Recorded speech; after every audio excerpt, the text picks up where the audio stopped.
I think this one's relatively short, so I don't think it should take very long.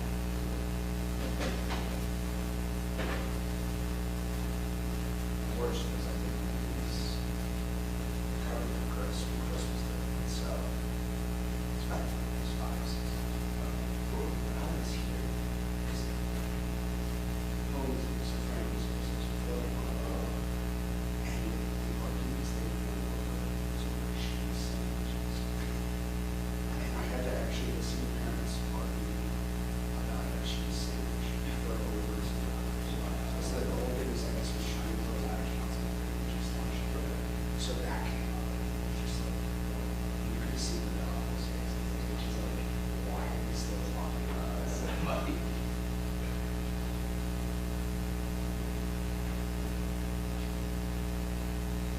Check that.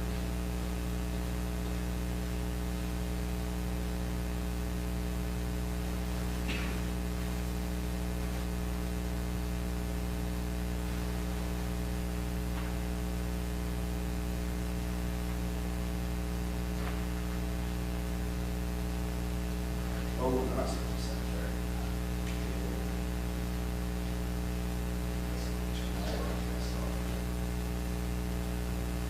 So I'll sit, I actually have on my calendar 6:30. So Yeah, I believe they, because I got an email from somebody over the weekend saying that, because normally it's 6:30, and then they go to private session until 7, 7:30. They moved that back to like 6.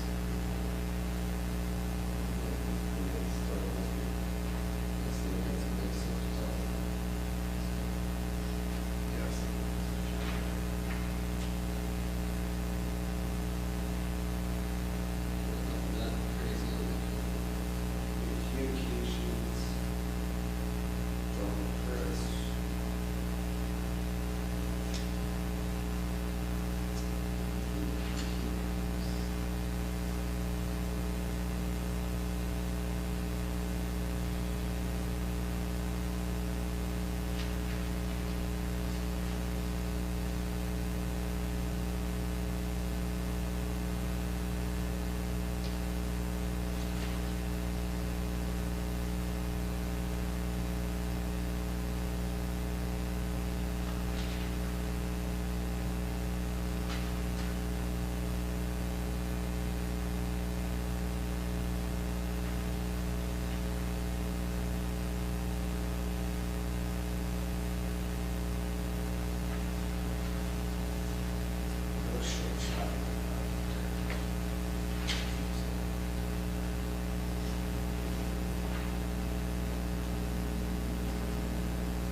It is a stipend, but did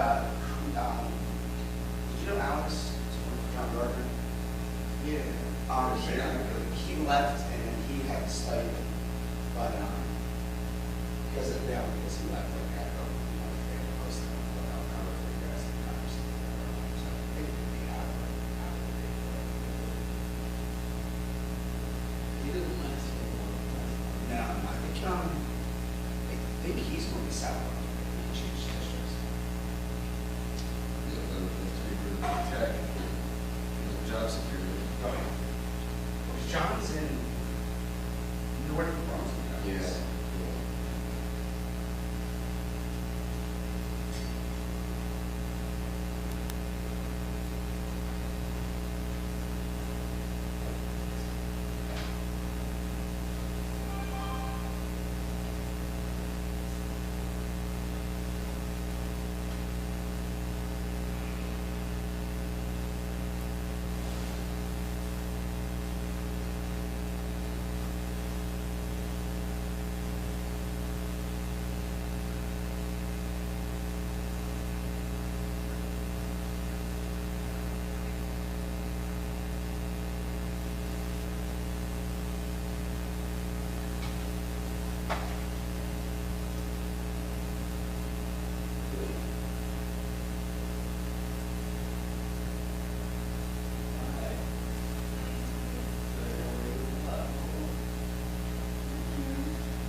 it's just so big for me.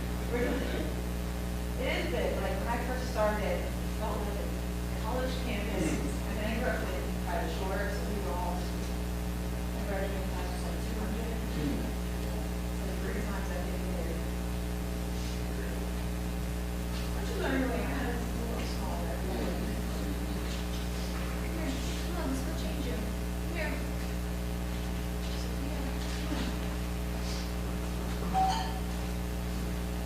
Bye. Bye.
So she listens to me. She's doing,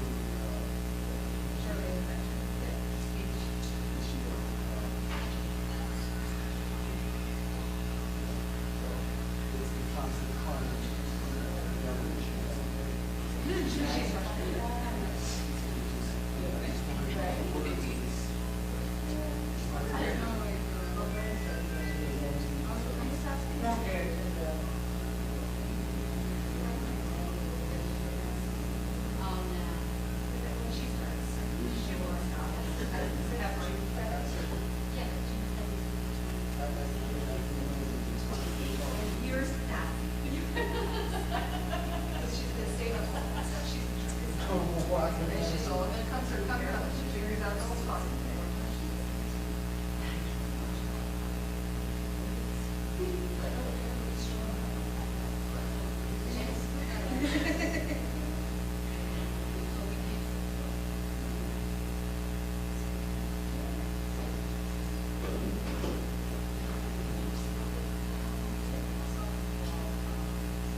It's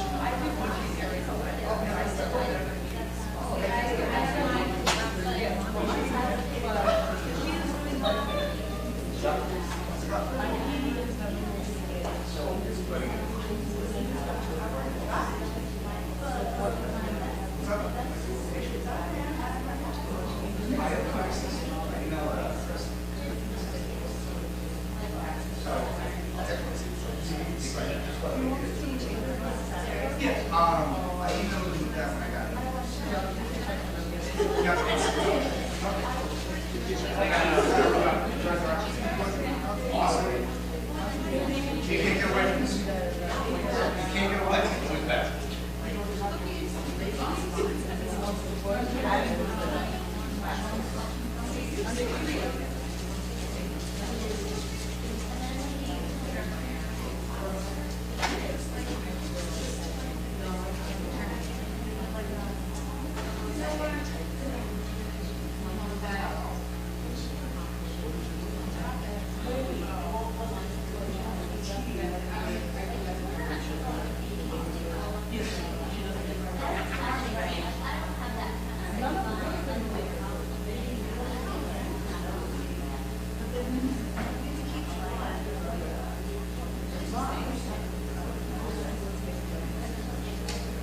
I wrote one line of the sonnet.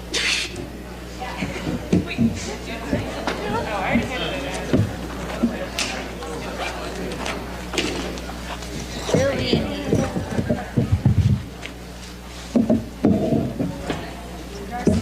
Let's do this.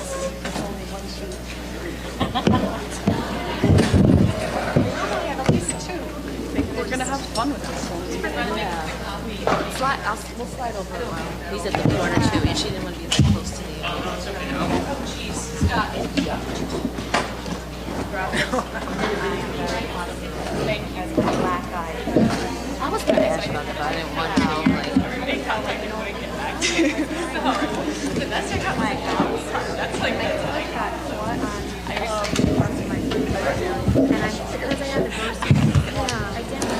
Television. Everybody gets to see my performance report. Fantastic. Was really a dark one. And then my knees got because I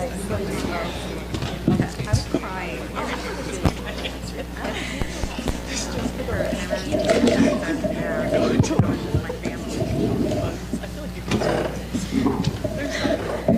Limited about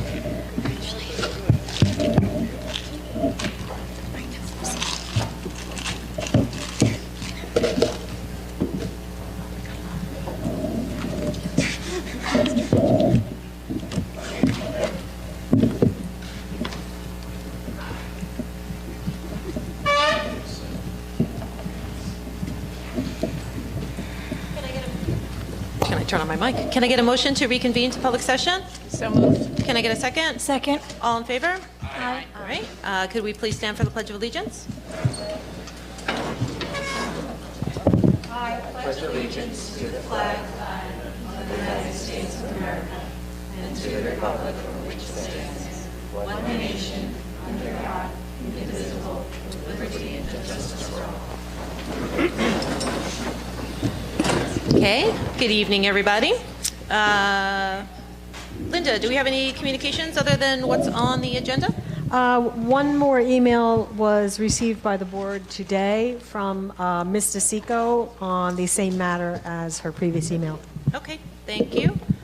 And for everybody who's here, this is our workshop meeting. So we're not actually voting on anything this evening. We just run through the agenda and the items that are on it. The next item on our agenda is corrections to the minutes for our December 18th, 2017 meeting.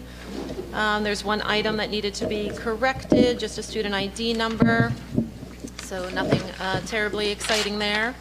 And then number 9, we have the approval of the meetings for the regular public and executive session meetings from January 22nd, 2018. Does anybody have any questions or concerns about either of those agenda minutes or anything? No? Okay. So that would bring us to our student representative report. Hello, ladies. Hello. Happy February. Happy February. Okay, so we're going to start with Irving tonight. On February 7th, the entire school participated in the nationally recognized Global Play Day. The students, under the guidance of their teachers, were able to bring their favorite toy to school, and they saw everything from dolls, Pokemon cards, games, stuffed animals, a wrestling ring, a bat cave with characters, and the list goes on. Our one preschool class worked with the first grade to develop and make their own catapults. And the children played all day without screens, structured lessons, and worked on sharing, communication, and being kind. Both students and staff alike were able to divulge into the benefit of play and imagination, and all agreed it was a special day. They also had breakfast after the, they will be starting breakfast after the bell on March 1st. So far, they have 75 students that will be taking part in the initiative. The sign-up date ends next week, so they look forward to more sign-ups too. And finally, the opening of their split preschool 3ABA room was a success this past week, and the teachers are grateful to have smaller classes to really work on discrete trials effectively. Then we go to Bartle. Bartle's epic family Valentine's Day dance was another success with hundreds of students and parents in attendance. Mr. Benjamin accompanied Dr. Nikosha and the fourth grade team to a math workshop that was amazing and eye-opening and expected to transform math instruction and student learning outcomes at Bartle. Bartle also held its Spirit Week last week and had a record number of students participating each day. The highest participating class will be announced this week. Bartle students won this year's 2018 Staff versus Students Fitness Challenge. The Bartle Teacher of the Year is Mrs. McLean, and Bartle's Educational Support Professional of the Year is Joel Soroka. Bartle's first ever Martin Luther King Jr. Day of Service, 2018, had an amazing turnout with approximately 100 volunteers in attendance. Mr. Benjamin awarded attendance and participation certificates to students participating in the Bartle International Visiting Students Program. This program is run through Councilwoman Elsie Foster Dublin. And the last group of Bartle teachers gave a presentation on their book student on race talk and the conspiracy of silence. This was during the PLC meeting that has a focus on cultural competency. Bartle students and teachers participated in Global Play Day. Students participated in a lot of games throughout the day that supported their academic, social, and emotional growth and development. Mr. Benjamin has also been working closely with supervisors and other teachers to explore and develop a new gifted and talented model started by him and G&T teacher Teresa Dolan. Bartle will be engaging various classroom activities and providing displays in honor and acknowledgement of Black History Month. And finally, they will be displaying Chinese lanterns throughout the building in honor and acknowledgement of Chinese New Year. We don't report to the middle school tonight, but at the high school, the environmental club is hosting a green challenge this week and next week. The goal is to encourage students to sort their trash and recycling, because we learned that, in fact, our recycling is not being recycled as of right now because it's not adequately separated. So the goal is to make students and teachers aware of that and change it. Congratulations to the high school DECA store that was gold certified by DECA International. The school is one of less than 100 gold certified school institutions nationwide. So it's really special. There was a Lunar New Year celebration posted at the high school last Friday evening that had a lot of attendance and people enjoyed performances at the buffet. The Friday after midterm, high schoolers enjoyed viewing John Hughes' film Blacked Out, created along with high school students about the controversial trial in their primary school. And throughout the day, teachers facilitated discussions about the movie, about race relations at Highland Park, and more.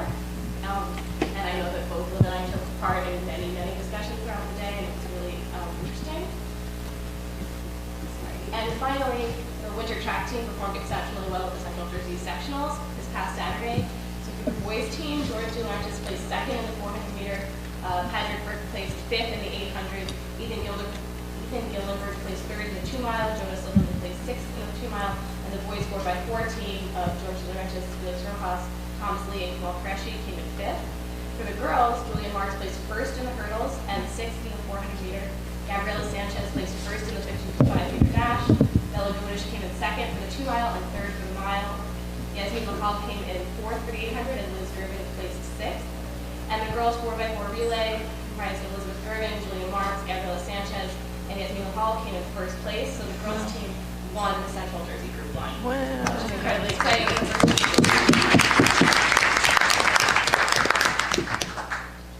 So on that Fabulous, thank you. Does anybody have any questions for? No? Okay. We will turn it over to Dr. Taylor then. So the picture you see on the screen is of the DECA students.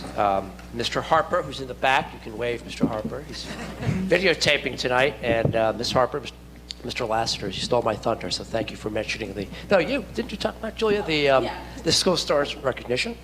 So wonderful. Also, I wanted to expand on something that I think, Olivia, you pointed out.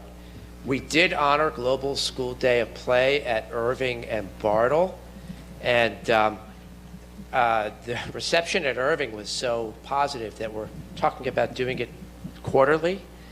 Ms. McNally, let me back up a step and first tell you what this is, and then I'm going to show you a very brief video that Ms. McNally, who's the interim principal at Irving, put together.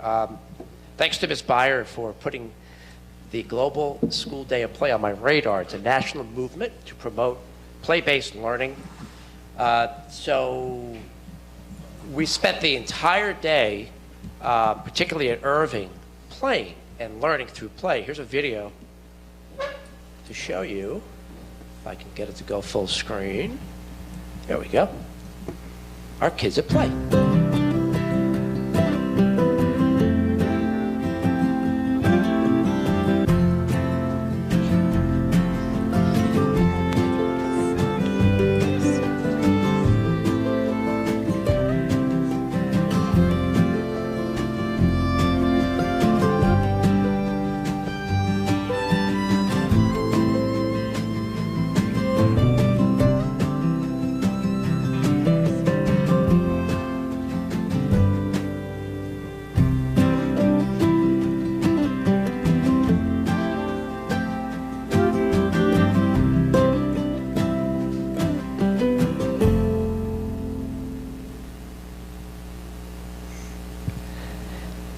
I try to spend each of my days opening up a school somewhere around the district, and I had the good fortune of being around Irving on that day, play day, and there were parents dropping off their kids and wishing them a happy global play day.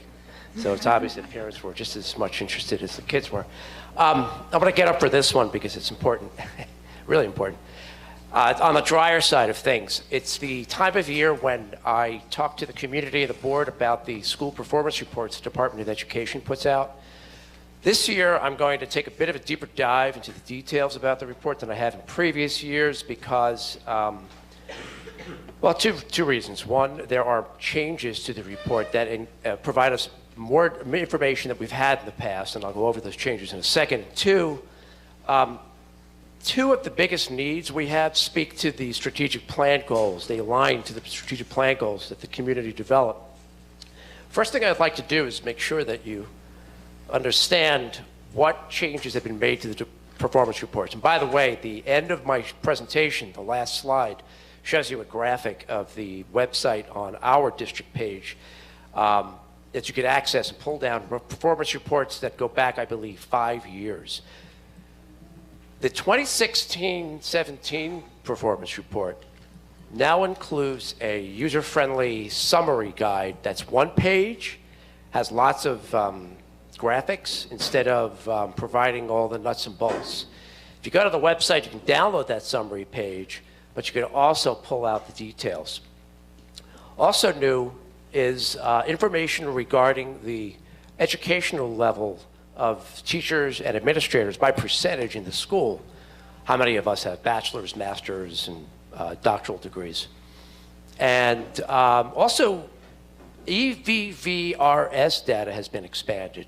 That stands for the Electronic Vandalism and Violence Report System. And I'll show you exactly what is involved in that. And there's also now more room for the principals to talk about their schools, which I greatly appreciate. In the past, the performance reports had maybe a couple of lines highlighting schools' accomplishments. Now we have 3 or 4 sections that speak to different categories of accomplishments at the schools.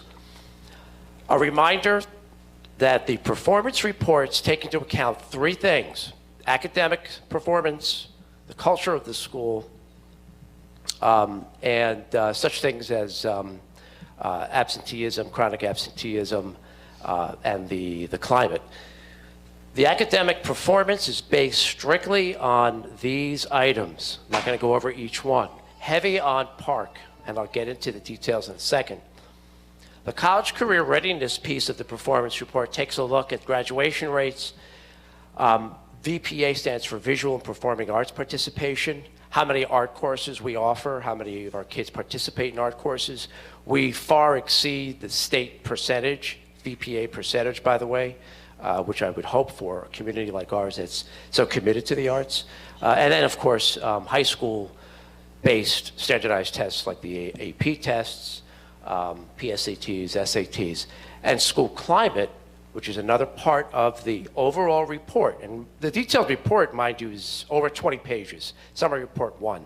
So you need to set aside some time and actually pull down that information and look at it. But you will, in the detailed report, see such items as chronic absenteeism by subgroup, how many of our special education students are black or Hispanic or white or Asian students, so on and so forth, have been absent 10% or more of the day. It also takes a look at comparisons to the state norms. The school climate information looks at faculty attendance, and as I pointed out earlier, teacher attendance levels. So let's first take a look at the academic portion of the performance report. It looks at two things mostly when it comes down to it. Achievement, how many of our students by percentage met level 4 or 5 on the PARC assessment. Levels 1, 2, and 3 are considered partial or below proficiency. And what kind of growth our students have made. That stands for MSGP. That's otherwise known as MSGP for faculty. What kind of growth have our students seen academically? Again, based on standardized test results from one year to the next. Before I show you what I highlighted to be the academic performance data that the leadership team and faculty at 2 of our schools are looking at more closely, I need to point out, as I've done every year, that we don't necessarily have the state minimum participation rate of 95%. It's required by the Department of Education that districts have 95% of their kids participate in PARC. Now, new in 2016, 2017, students who did not take the PARC were considered level 1 scores. Level 1 scores. Whereas in the past, they were null and void scores, not factored into the ratio. So that messes up our growth numbers, that messes up our achievement numbers. I spoke to a recently retired Department of Education. There are a bunch of retired Department of Education officials right about now. I happen to know a few of them. And I spoke to one of them, and this person said, frankly, look, this was the Department of Education's carrot to try to get some communities to encourage more students to participate in PARC. I think that's the stick, Scott. So the data I'm going to show you in just a minute is, look, it is what it is. We are still bound by certain state regulations. The middle school is still working very closely with the Department of Education because of the data I'm going to show you, but we have to take its reliability and validity lightly, knowing especially, besides whatever concerns people may have about the legitimacy of the assessment as an accurate measure of student performance, we have to keep in mind that we don't have very high participation rates. I'd like to first look at the middle schools. I'm not going to show you all the performance reports tonight. I'm just going to pull out a couple of things that are most disconcerting to the leadership team and some of our faculty. The middle school is still working closely with the Department of Education. The RAC, the Regional Assistance Center, has now been morphed into something else. It's called the Comprehensive Support Network. And the only good thing about that name change is that I was told by the CSN, the new CSN director, because the old one went by the wayside a couple of weeks ago, that these centers have also changed their focus. They're not as concerned about our schools, those schools who are now considered target schools, no longer focus schools. You recall there were 3 statuses: reward, focus, and priority. They're no longer reward schools. We're down to two categories: target and comprehensive. Comprehensive are all those schools that were considered priority schools. Focus schools, like middle school, is now considered target school. But these new CSNs, what were the RAGs, are more dedicated to helping the comprehensive schools, the ex-priority schools, than they are schools like ours. So I was at a meeting about 2 weeks ago with the middle school principal and the new CSN director, and he was very frank with me. He said, look, we're there to support you. You reach out to us when you need help, but we're not going to be in your buildings quite as frequently as the RAC was, which is a good thing. However, we're still trying to get out of that status. Now, what you're looking at, which I'm going to blow up a part of in a second, is an example performance report you'll see on performance pullout you'll see on the general performance report. This is middle school. I'm pointing out mathematics in particular because this is the area both at the middle school and then, believe it or not, at our high school, especially with Algebra 1 and geometry. The standardized tests are telling us we're not meeting our targets. And by targets, I'm talking about the fixed numbers, percentage of students that the state is expecting us to have our students achieve. Those targets are based on calculations. They look at the history of growth or lack thereof, and they come up with these objectives, these targets. Well, the middle school math and high school Algebra 1 and geometry targets were not met in many categories, not all categories, many categories, including the subgroups that we've traditionally struggled to promote achievement, our special education, our Black and Hispanic subgroups, and our economically disadvantaged subgroups.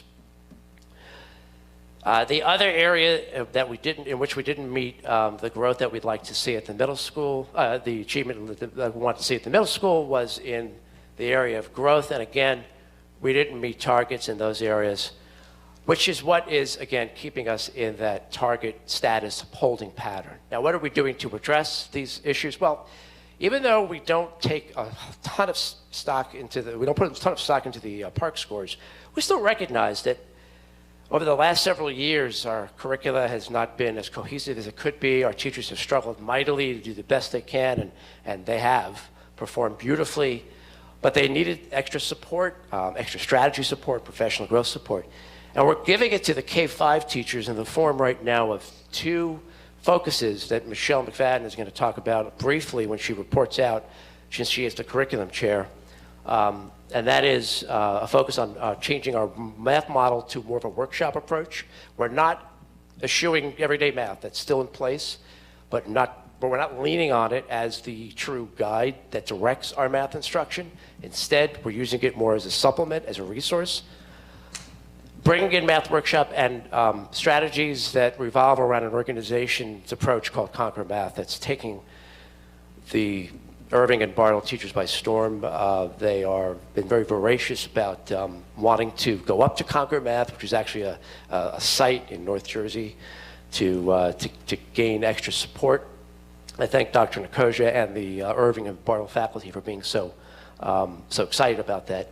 And we are taking a very close look at the tracks or the ability groups that have been long in place at the middle school. I don't think it's a coincidence that our Bartle math scores are where they should be, if you put stock in the PARCC, according to the performance report, in light of the fact that besides having excellent teachers, stronger curriculum, we don't ability group our students in math. I think that has a lot to do with our performance. And so we're going to look closely at how we can replicate that at the middle school. I want to shift gears and talk a little bit about the culture part of the climate part of the performance report. I need to clarify something to the community and the board. And I will do that in a second, but first, what we're going to be talking about in the next couple of minutes is chronic absenteeism. Chronic absenteeism is something that the state is looking at very closely, and I have no problem with that because, frankly, chronic absenteeism tells you a lot about student engagement, student-school connectedness, has a lot to do with the efforts that our strategic plan and we are trying to promote around the Whole Child Initiative. The definition, the state's definition of chronic absenteeism is any point at which a student misses 10% or more of the school year. Now, if there are 180 days in the school year, then you figure you're talking about 18 or more absences. Tardies do not translate into absences according to the chronic absenteeism number that the state puts out. So don't be, I know that we have our own internal protocol. If you're late a certain number of days, that'll translate into an absence. That does not apply to the state reporting. And by the way, a student who comes in at, let's say, 1 o'clock, who's missed a majority of the day, will not have gotten that 4 hours in, is considered absent. Now, the state reported that we had a chronic absenteeism rate at the high school, 46%, but that's wrong. We did not report that data accurately. It turns out that our data on chronic absenteeism shows 11% chronic absenteeism. Unfortunately, attempts to reach out to the Department of Education to change the information failed since the reports have been distributed. Will it hurt us in any big way? Well, if you're concerned about this, the stature and the number, yes. Otherwise, I don't believe that this is going to greatly damage the reputation of the school. But this was a reporting error on our part that was made that led to that erroneous 46% number. But since I'm on the topic of chronic absenteeism, and since it was a big deal when that number came out, I thought I put a lot of data together. I'm not showing it all to you. I actually broke down chronic absenteeism by subgroup, by gender. This is interesting. You might want to take a quick look. This is actually a breakdown of chronic absenteeism county level. I thought it's helpful to show this to you because, again, I'm trying to alleviate the alarm if anybody did see that 46% number. We're in red. So that's us. And then this is the rest of the county. Perth Amboy making it to the top. This is percentage of students who were chronically absent. Oh, and here it is. I did break down subgroups down. One thing we did see as a trend in both the middle school and the high school is that those students who were chronically absent the most were our special ed and Hispanic students. That cropped up in both the middle and the high school. Those are the two subgroups who were the most chronically absent. Oh, and by the way, before I leave the chronic absenteeism rates, I thought because we've been talking about the middle school, one plus is that we only have a 9% chronic absenteeism rate at the high school. These are some numbers that this is the way the performance report shows our chronic absenteeism rate. I do want to point out some of the efforts that we're making to address chronic absenteeism, even though it's not quite as alarming as concern as it was when we saw 46% show up. We knew that we did have a problem that we wanted to address. Kids are frequently coming to school late. We are not seeing the delayed high school schedule help that cause. We were hoping it would. Not to say that the high school schedule has not contributed to some benefits, but it definitely has not brought down our absenteeism rates or our tardy rates.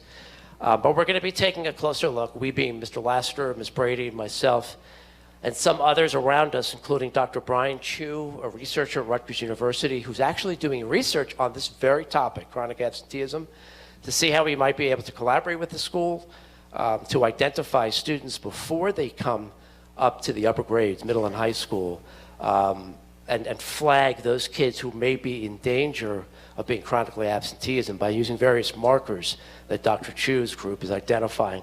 I'm also having the high school principal and his assistant look at some of the research, the literature out there.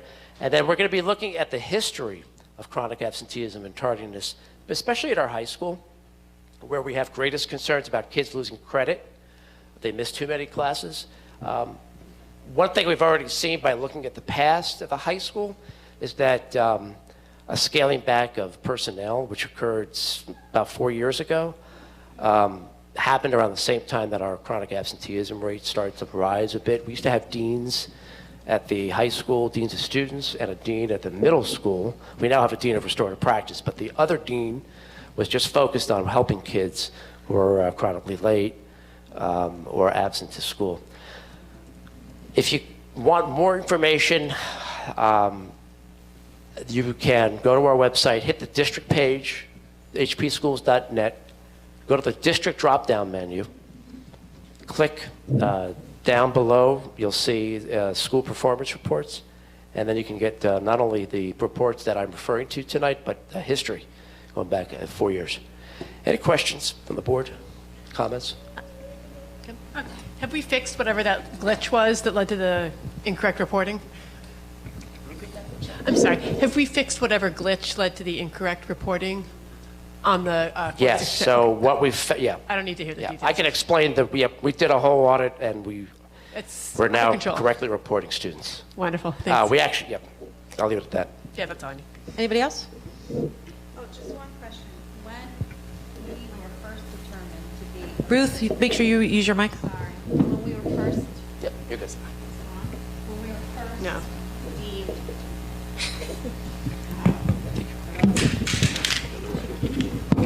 all right. When we were first deemed a focus school, was the park around at that No. point? No, so, At that time, we were NJ Ask. okay, thanks. You're going back about 5 years. Okay. I don't think it's that long. But, did anybody else have a question? So I had a quick one. Part of the middle school being a RAC school, one of the mandates was that we had to administer the map in the middle school.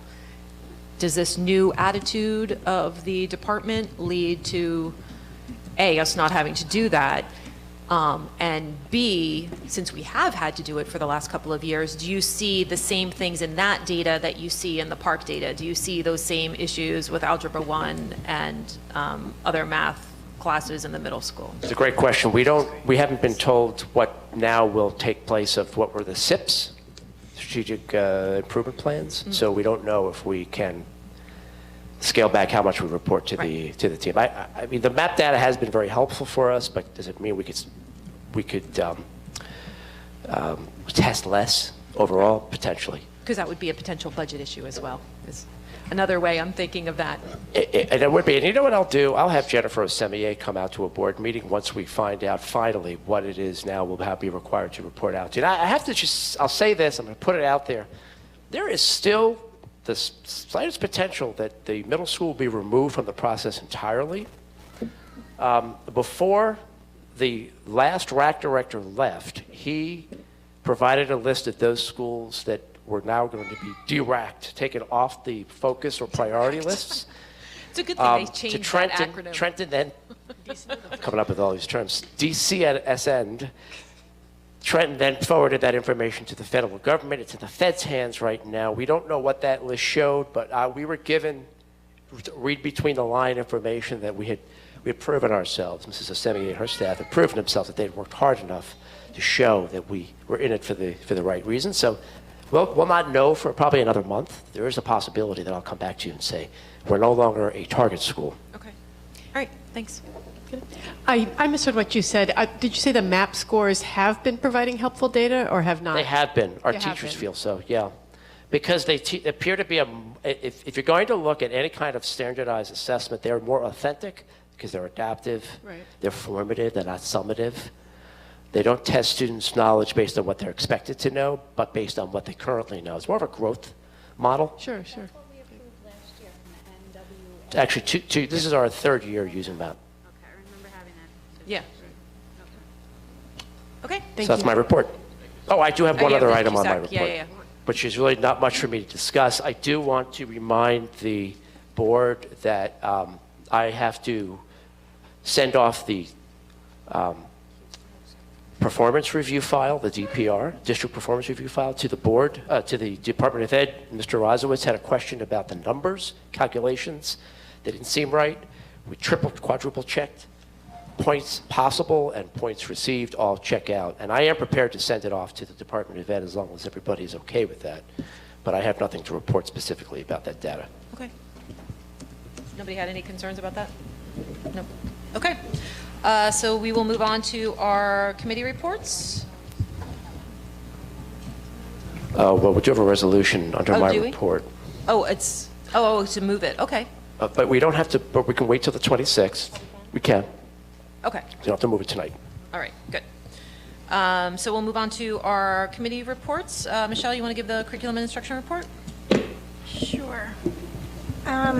We had our meeting on the 6th of February, and, excuse me, we started off talking about breakfast after the bell, and Irving, like we had mentioned in the student report, is scheduled to launch today, 50 registrants so far. Bartle has 150 registrants, and the middle and high school have a grab-and-go program, which, excuse me, is going to be available for both the first and second periods in the high school, and in the middle school will be available until the end of the first period. So, And that's available to anyone? you know what, I wasn't sure about that. I know we talked about registrations in Irving and Bartle, but I wasn't quite sure. Maybe Dr. Taylor can fill us in. Which topic again? For the middle school and high school, the grab-and-go program? Oh, so let me go over that with everybody. Yeah, Irving is about to launch breakfast after the bell. We're good there. Yeah, after, sorry. Bartle's numbers have increased to 150. We had about 100 last year. And the middle and high school is creating a program that would create the bags, both schools, that students could just come to the cafeteria, grab, and then bring to their class, and then eat And early. no registration is necessary there. At this point, no. We're going to pilot it at both schools before we actually roll it out full blast. And wasn't there an issue with food allergies at the middle school, and we couldn't have food in the classroom? Isn't that why it was taking so Well, I long? don't, no. It has to do with time constraints. The middle school homerooms is only 5 minutes long. And Right. the middle school principal doesn't feel that we'd have enough time for kids to be able to grab their food and eat and then take care of whatever homeroom business they have to. And the high school doesn't have homeroom. Plus, the rotating schedule changes the morning quite a bit. So because the schedules are in such flux, it's easier for us to at least make the food available than actually have it delivered in those blue bags. So I have to tell you, though, alongside this, I got this information after our curriculum committee meeting. Mm-hmm. I had Ms. Hopeful look at the free to reduced participation rates for our breakfast program, aside from breakfast after the bell, and they're very low.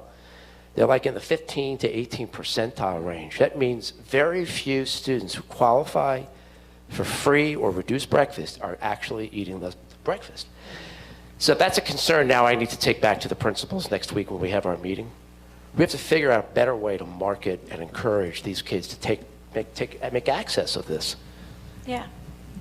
So I think the larger issue, Ms. Beyer, is making sure we feed our kids, period.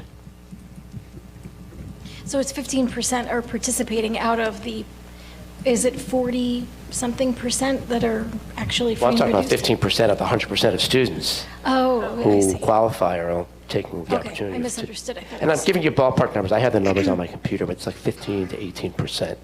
Okay, It was alarming. thank you.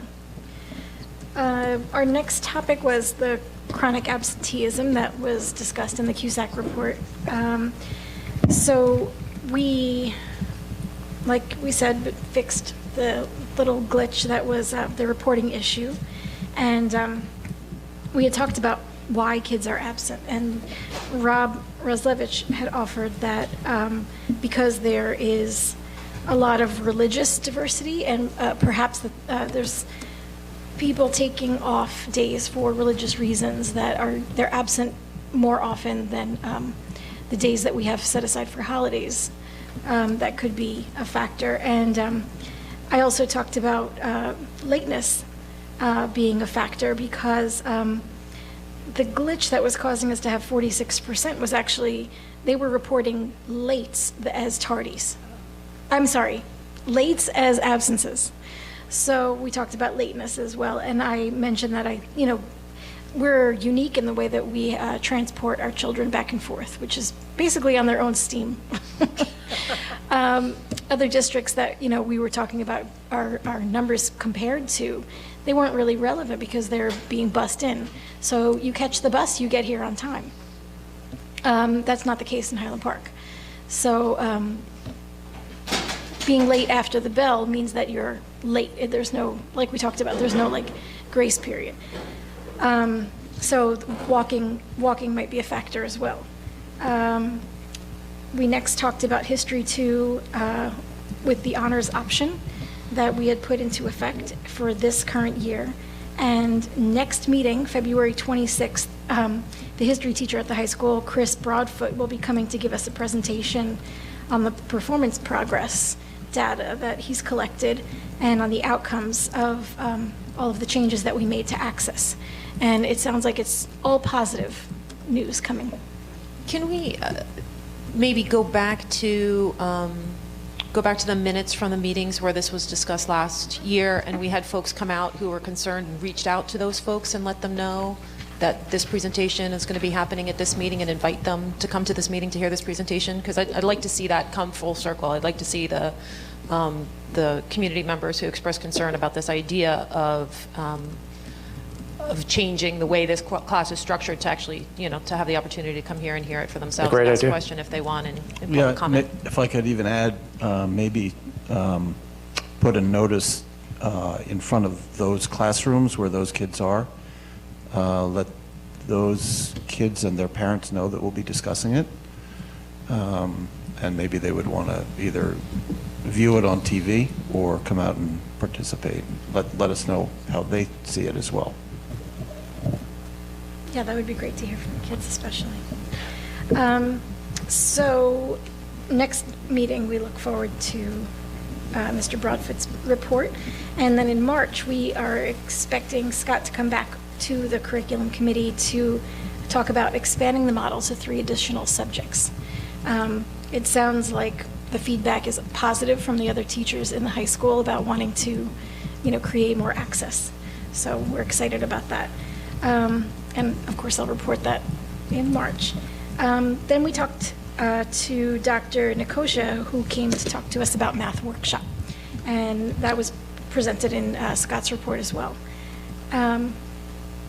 And we talked a lot about the workshops that they're doing at Conquer Math.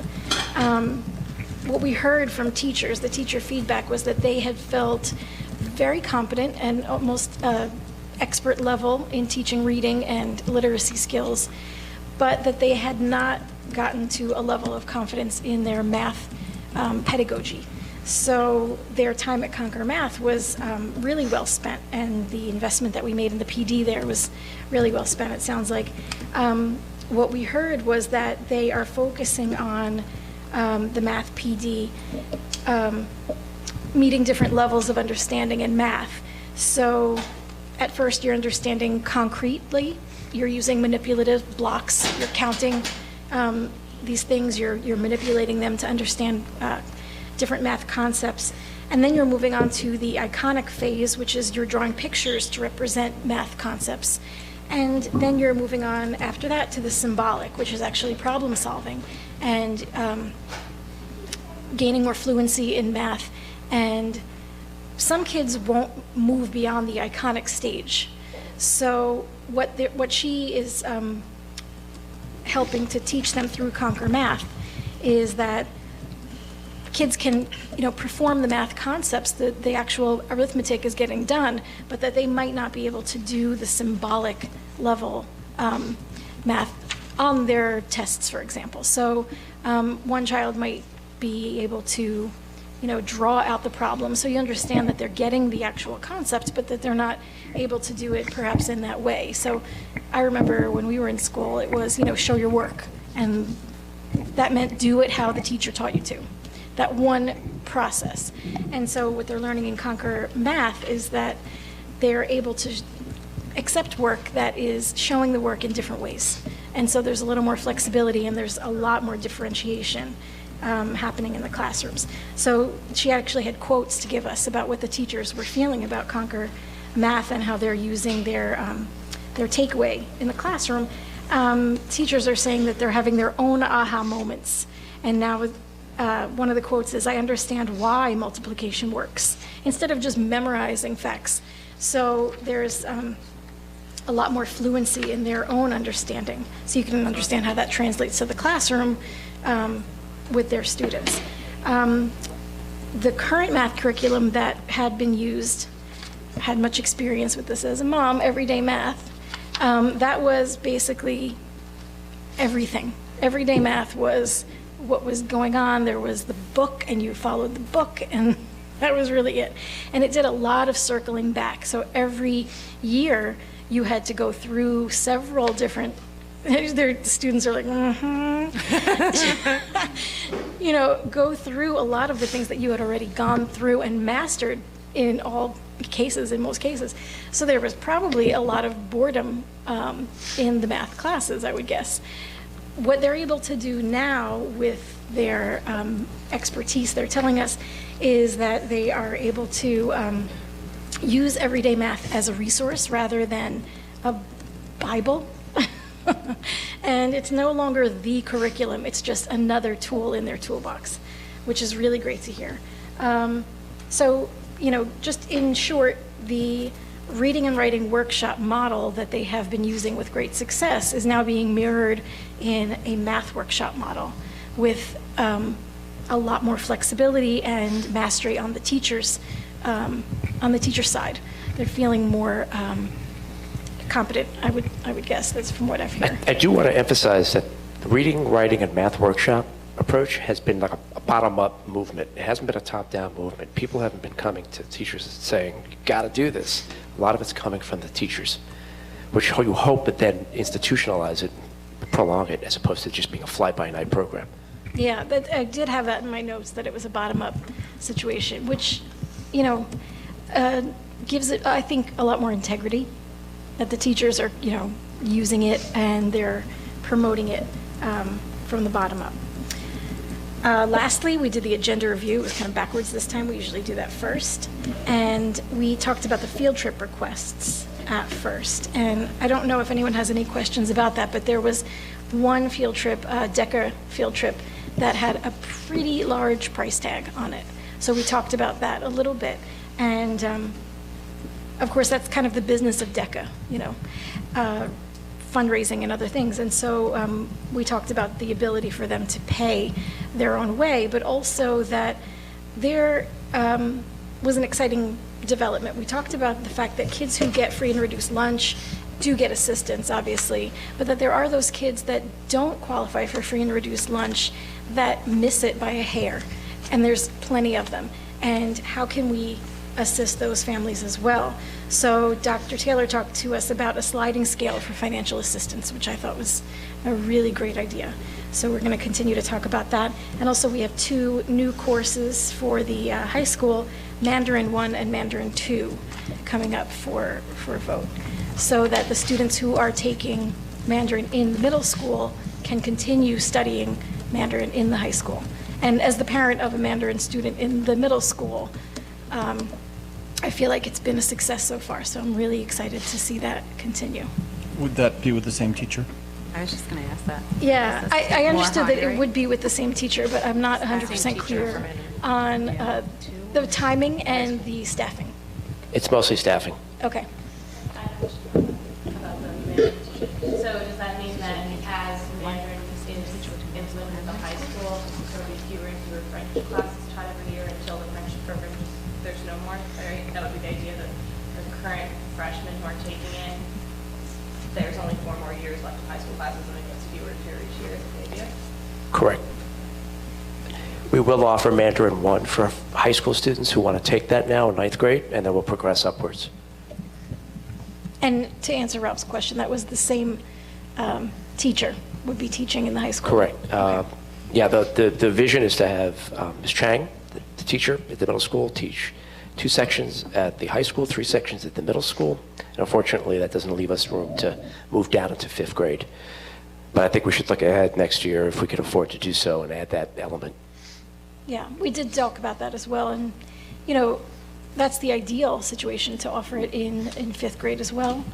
But it was, I think, understood that we would like the kids who started already to be able to continue moving forward. And we'll want to, do we know what the numbers look like at this point? The number of Mandarin? The We have 50 students right now. Between the 7th and 8th, right? 56, 7th, and 8th. 6th, 7th. We have 12 8th graders. We'll move on to 9th grade, Mandarin 2, presumably. So I think that's a pretty strong start. Yeah, I think so, for the first year. And, I mean, personally, I can only attest to personal feedback at my level. It's all positive. It's very exciting. And that's it. That's my report. All righty. Any questions? Yeah, do you want to run through the agenda items real quick? Oh, right. I'm sorry. Yeah. So like I said, we have the field trip requests. We have our HIB incident reports for December and January. Number 5 is a resolution to approve the following graduate student placements. That's Gabriella Giovanetti with our nurse, Janie Mazer. Number 6 is a resolution to approve full-day handle with care recertification training. So these are all staff that are refreshing the handle with care training.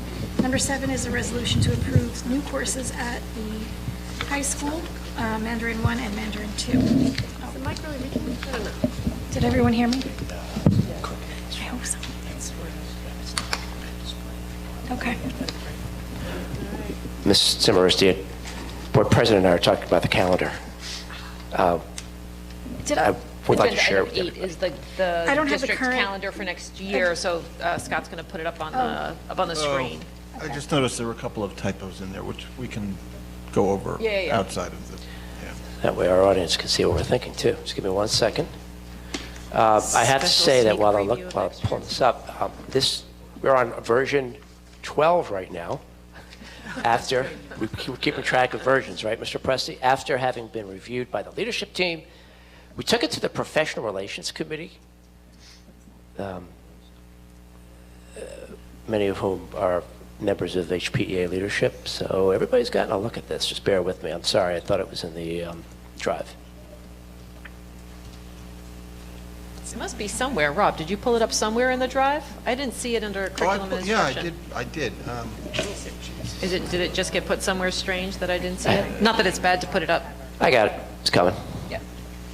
It's still good to put it up for everybody who's here, but for board members if they want to put it on their computers. I don't know. Press the power button on the projector. Really? You can do it. You can do it, Ruth. What could go wrong? I'm going to go over a couple of, yeah, it looks like about where it should be. All right, it takes a few minutes, so just bear with it. Thank you. While we're waiting for the power to come back up, a couple of highlights. We're proposing that instead of 3 professional development days for teachers in September, we only have 2. That instead we use election day to be that 3rd professional development day we usually have early in the school year, and close schools except for staff on election day. Midterm elections, we think it's going to be Yes, please. That's an excellent hectic. Thank you. Go out and vote. Why does closing schools incentivize parents to go vote? What? Why does having the schools closed incentivize voting? Sorry, I don't. Why do they? Well, just because there's like 5 kids. Well, I mean, I don't think anyone said that that's the reason why, but part of the issue is Irving is a polling place. So it creates an extremely hostile environment for people who are trying to vote at Irving, especially if they happen to be going at drop off or pick up. It's chaos, and we've heard, We always vote at the Reform Church. Yeah. So we've heard complaints about that for years. In other districts where their schools are their polling places, they're closed. Yeah. So I think it's high time. I just didn't understand. Yeah. So this September, I would propose 3 days off for the Jewish holidays because Rosh Hashanah falls the 10th and the 11th, Yom Kippur on the 19th. The 4th and 5th of September would be PD days. The 6th would be the first day of school for students, half day. We're thinking about altering the schedule at Irving and making Irving a full day. The teachers are here full day, just a matter of the kids. Irving has had a problem with the half day idea because the transition, especially for the pre-K kids who come in at different times, has been just too quick for them. Yeah. October right now has nothing to it. except coming to school for 20 days. Now, November is a month the board might want to take a close look at. Right now, the district is proposing, besides the days off for NJEA convention and Thanksgiving and that election day off for the kids, having parent conferences be the week after NJEA convention. The rationale was that the week prior and the week following Thanksgiving and NJEA convention are so harried and chaotic that it just causes even more of a nightmare. But I do recognize that some people around the table might think, well, if that week of the 12th is the only good week we really have, except maybe for the last week, maybe we should keep it intact. Yeah. So any thoughts about that? Yeah, I mean, when I looked at the calendar, that was the first thing that jumped out to me was I was not crazy about that idea of 3 weeks in November all being broken up weeks. That There will be zero learning happening. Yeah, I mean, yeah, that's just, yeah. I see teachers in the back going, no, thank you. Yeah, I don't see how that works. And especially with a full month of October just open, it would make sense to me. Of course, I'm not an educator. I don't know where everybody is in their year in October, but it would seem to make more sense to move the parent-teacher conferences up to somewhere in October if there's a good place to put them. Break up. Nobody likes seeing a full month of every day. Like, you know, it's nice to have a little breakup in there somewhere. So I don't know if that would fly through all the channels that this already went through. I know this is not a tremendously big deal, but it's a big deal for the kids. Halloween being on a Wednesday means that it's pretty much, you know, a party day, right? And you're not going to get a ton of work done. Everyone's going to be hopped up. Perhaps the following day, you know, that Thursday, Friday. But that goes into November. Well, that's what I'm saying. Maybe those days are better days to look at for half days. I'm getting a lot of nodding heads. I don't know. So I don't know. Use your nonverbals.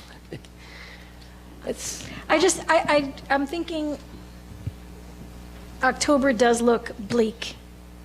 There's a whole lot of empty space in October, and there is, you know, that.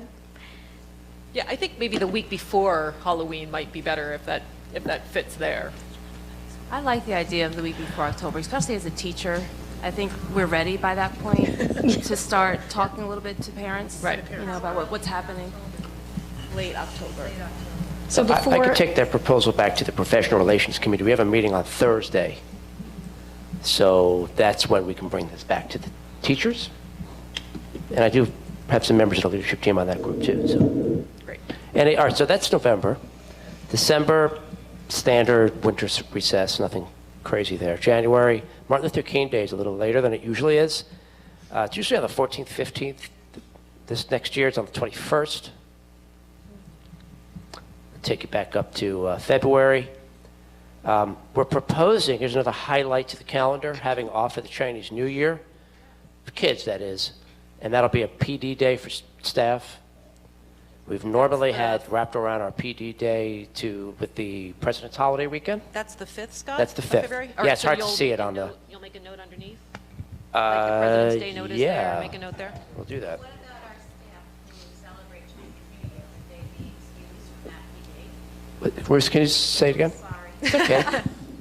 Our staff who celebrate Chinese New Year, would they be excused from that PD day? Because it's a big holiday for them, that's why we added it. So this Friday, I believe, is Chinese New Year. Mm-hmm.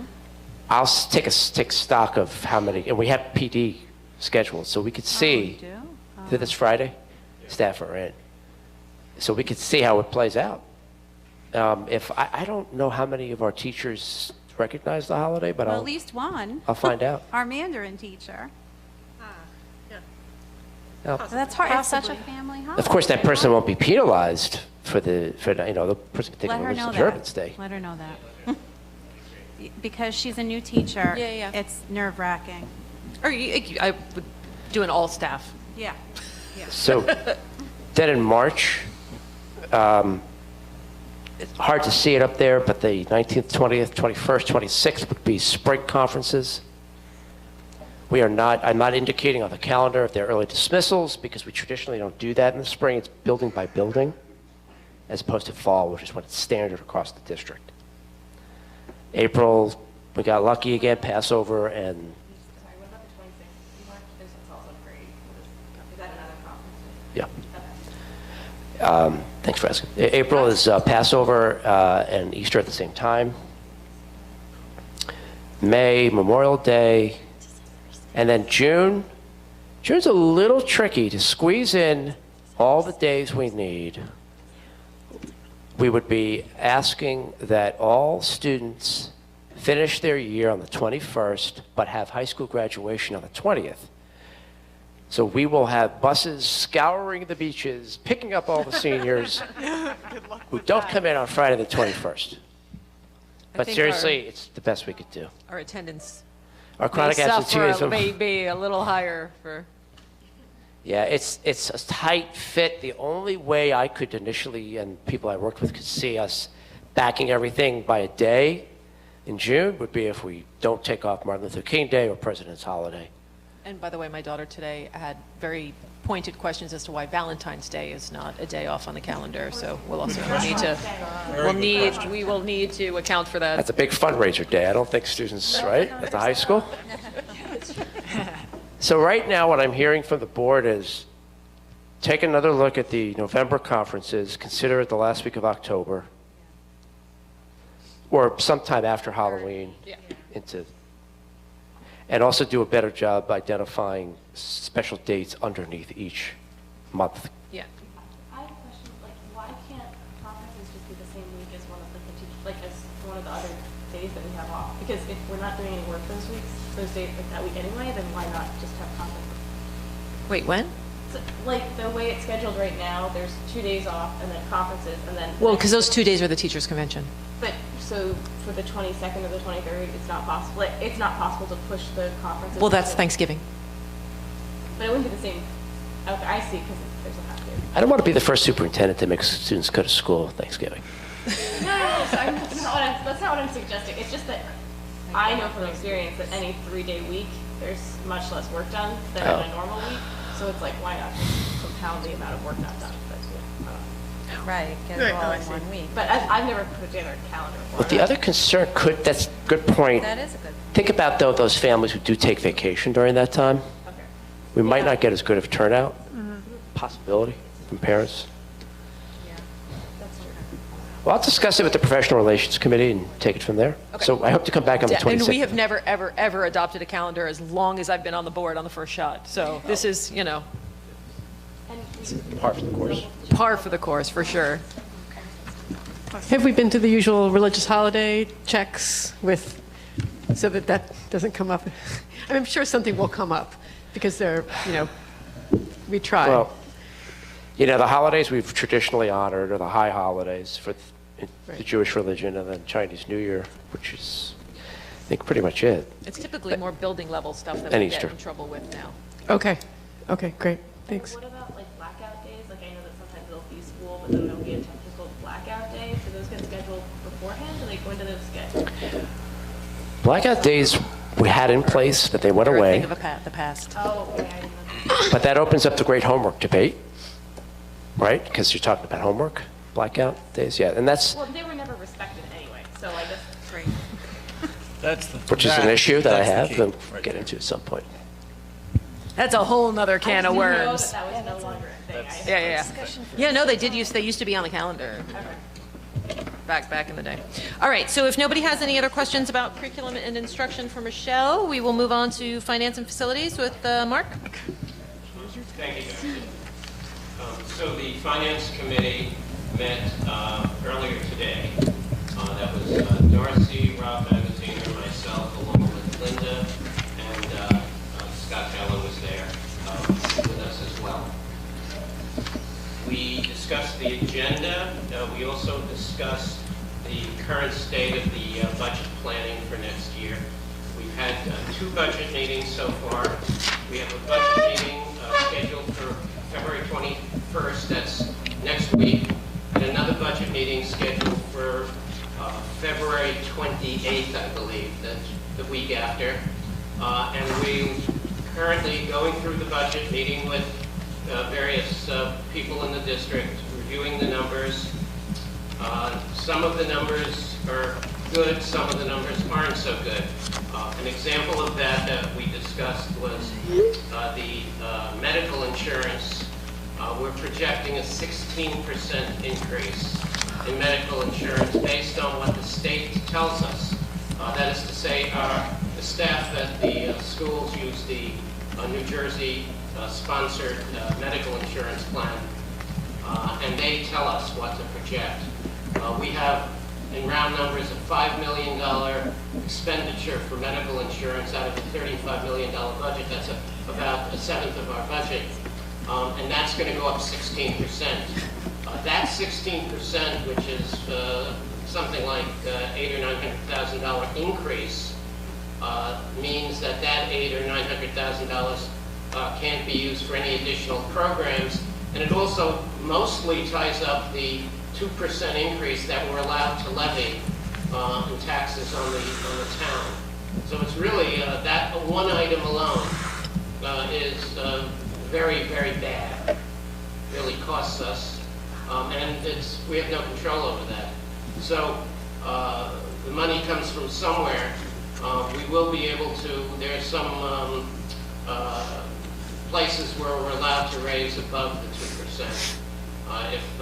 Actually, one of them right now is if the medical increases are above some amount, we're allowed to raise more than 2%. That's an exception. So we'll be able to raise more than 2%. We should have some money left over from this year. We get grant money every summer that we account for. You add it all up, we'll be able to fund increases in salary, increases in medical, and so on. But it does mean that new programs will be very, very hard to fund. And it's relatively depressing year after year that the legislature doesn't fully fund us, governor doesn't fully fund us, or even more than partly fund us, and we are left in the situation of really fighting for every dollar. We also went through the student enrollment reports. The student enrollment compared to the January report has an increase of 5 students in the district.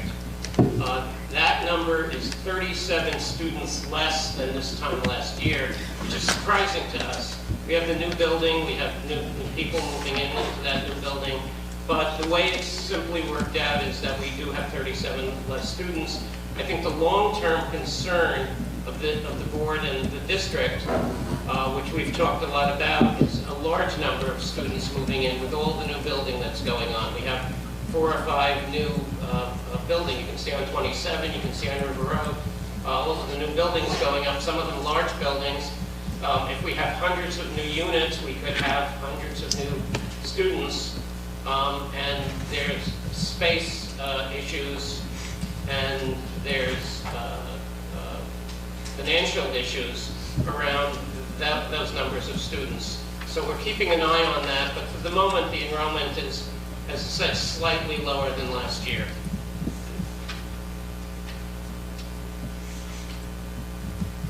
So we also have in our report a small review of the current status of this year, 2017-18. We have a very small surplus over what we budgeted. Typically by now that amount is larger. It gives us more money, a cushion, but it also gives us money to move into next year. I feel like a broken record about this. I've been saying this at every meeting now for the last 4 months, but it's much tighter than usual. We've had a number of students move into the district who need special education. You'll see in the regular report, it's ferociously expensive when someone goes out of district. So that's cost some of the potential savings. And it's something, we had a tour, as I said last month, a tour of the special ed rooms at the Irving School, and it's very, very impressive. We're doing great things with the money, but it just means it's harder to fund. We also have, in this year's budget, expenses for school busing that are much higher than they've been in the past. And you start adding some of these things up, and it just makes it tougher and tighter. There will be some money left. There will be money to move forward. It will keep the rates down and the taxes down, but it just, again, gets harder and harder to do, and this year it's been very difficult. You just see if I have anything else from the meeting. No, I think that's all. We could, unless there's questions, we could go on to the actual report. So the item number 2 is the bill list. That's our usual general, athletic, and cafeteria bills that we'll be approving in 2 weeks. Item 3 is a resolution to approve travel and related expenses, again for 2 weeks. Item 4 is approval of contractors, a neurologist, and the carpentry for the spring musical. Item 5 is a resolution to approve the change of an out-of-district placement. And Linda, I do have a question about that. We discussed this, and it seemed like there were going to be savings on this. But the number listed here is very, very high. 74,000 tuition. Is this coming down from 120,000? The 74 is the annual tuition rate at the new placement. Wow, so the old placement was really expensive. It was much more. Yeah, the old placement was about 125,000 a year for one child, plus transportation. And we'll be saving, because the new school is much closer, we're going to be saving $20-some-odd in bus fees. Okay. Item number 6 is a new student coming into district, going out of district to a learning center for exceptional children in Clifton, New Jersey. Item 7 is a approval of a court settlement. This is also for an out-of-district placement that we negotiated with the family, who I believe was not, well, I'm not sure, but I think did not actually come into district, but the family unilaterally placed into a setting. Item 8 is the acceptance of $34,000 in additional aid from the ESA, federal government, and item 9 is associated with that. It lists all the different pieces with some additional monies. Item 10 is the annual update to the 3-year preschool program plan that we have to put into the state of New Jersey. And item 11 is the approval advertise a request for proposal for the custodial grounds and management services at the school. We don't do this every year. We're now at a point where the old contract is up and it's been renewed a few times. We can't renew it again. So we're going to move forward and go out with a new RFP. And all of this will be voted on in 2 weeks at our next meeting. And that's by state regulation, right, Linda? Yeah. So by we've state, expanded, right. you know, this is not anything we're doing of our choosing. Right. But we've renewed with our current service provider as many times as we can, and now by state regs, we have to go out to bid. RFP. Okay, does anybody have any questions for Mark about anything on the finance and facilities agenda? No? Okay, Judy, personnel and communications. Okay, we also met, and I'm going to start off with the agenda items. Number 2, we have a resignation of Norelius Molina, a para at Irving Primary School. Number 3, a resolution to, we're going to have a different videographer at our meetings, starting at the next meeting, John Gartner. Bye, Kyle. Bye, Mr. Harper. Number 4, we have a replacement teacher in special ed, Teresa Josephson. Number 5 is the approval of a swim competition chaperone. Number 7 is a resolution to approve a full-time para at the middle school, Jason Jobity. We also have the approval of 2 after-school program student assistants at Irving and also at Bartle.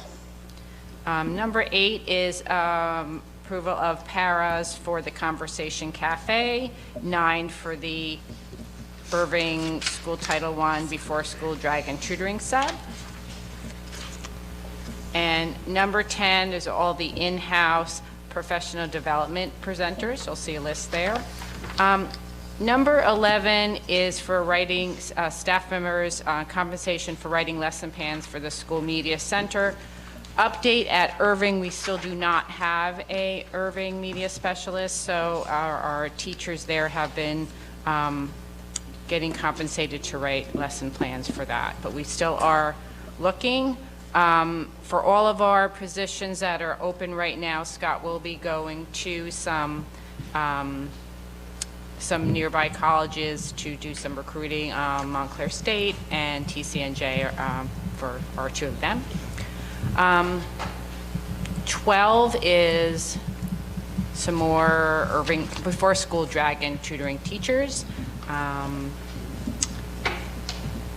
Number 13 is an additional hour for Radhika Balasubramanian, para at Bartle. And then number 14 is a stipend for our paras. We have a maternity leave, number 15, and 15 and 16 actually. 17 is an approval for Mr. Esteban for an independent study for an AP Spanish test prep that's for a student who can't fit AP Spanish into their schedule. And that's pretty much it. Not too much else to report. Okay, any questions? Anybody have anything for Judy? No? Okay, so Anne, could we move on to policies and regulations? Yeah, sure. First, I want to apologize to my fellow board members. I've not been doing a good job, or much of a job at all, of providing minutes to the board. I'm going to try to step up with that. Yeah, because it's not like, having to deal with all these policies is like painlessly like detail-oriented and meticulous work. It's really not the exciting we're gonna policy ding you job. for that one. Yeah. So we had a meeting February 1st. I'll talk about the agenda items separately. Just as a heads up, at our next meeting, probably in March, we'll be talking about, we anticipate talking about some things, including our attendance policy, our student discipline code of conduct. I'm not saying that we will definitely amend them, but those will be up for discussion. And proposed lice and bed bug policies. Those are policies proposed. That's going to be a party. That's not controversial at all. No. So these are policies that are suggested by the law firm that gives us and most other districts in New Jersey advice about compliance with state regulations, laws, guidance documents, et cetera, federal guidance documents. We also anticipate looking at several other policies that have to do with various personnel issues that Keith will be perhaps interested in. We were considering looking at 3211, Code of Ethics, 3217, Corporal Punishment, and 3280, Liability for Student Welfare, and perhaps some other ones. And I should say that whenever we look at a policy that applies to teaching staff, I think those are the 3000s. We also, we always look at those with an eye toward the same policy for support staff. So after we sort of figure out where we want to go with staff in general, our approach has typically been to first potentially approve modifications to the policies applicable to teaching staff, and then to make sure that our support staff policies are consistent with them. If there's one here, for example, 3280, that applies only to teaching staff, and I'm not even sure if there is a 4280, but if there is, we would of course look at that as well. Now the agenda items, these are also Scott, the first two are Keith-oriented. They're personnel matters.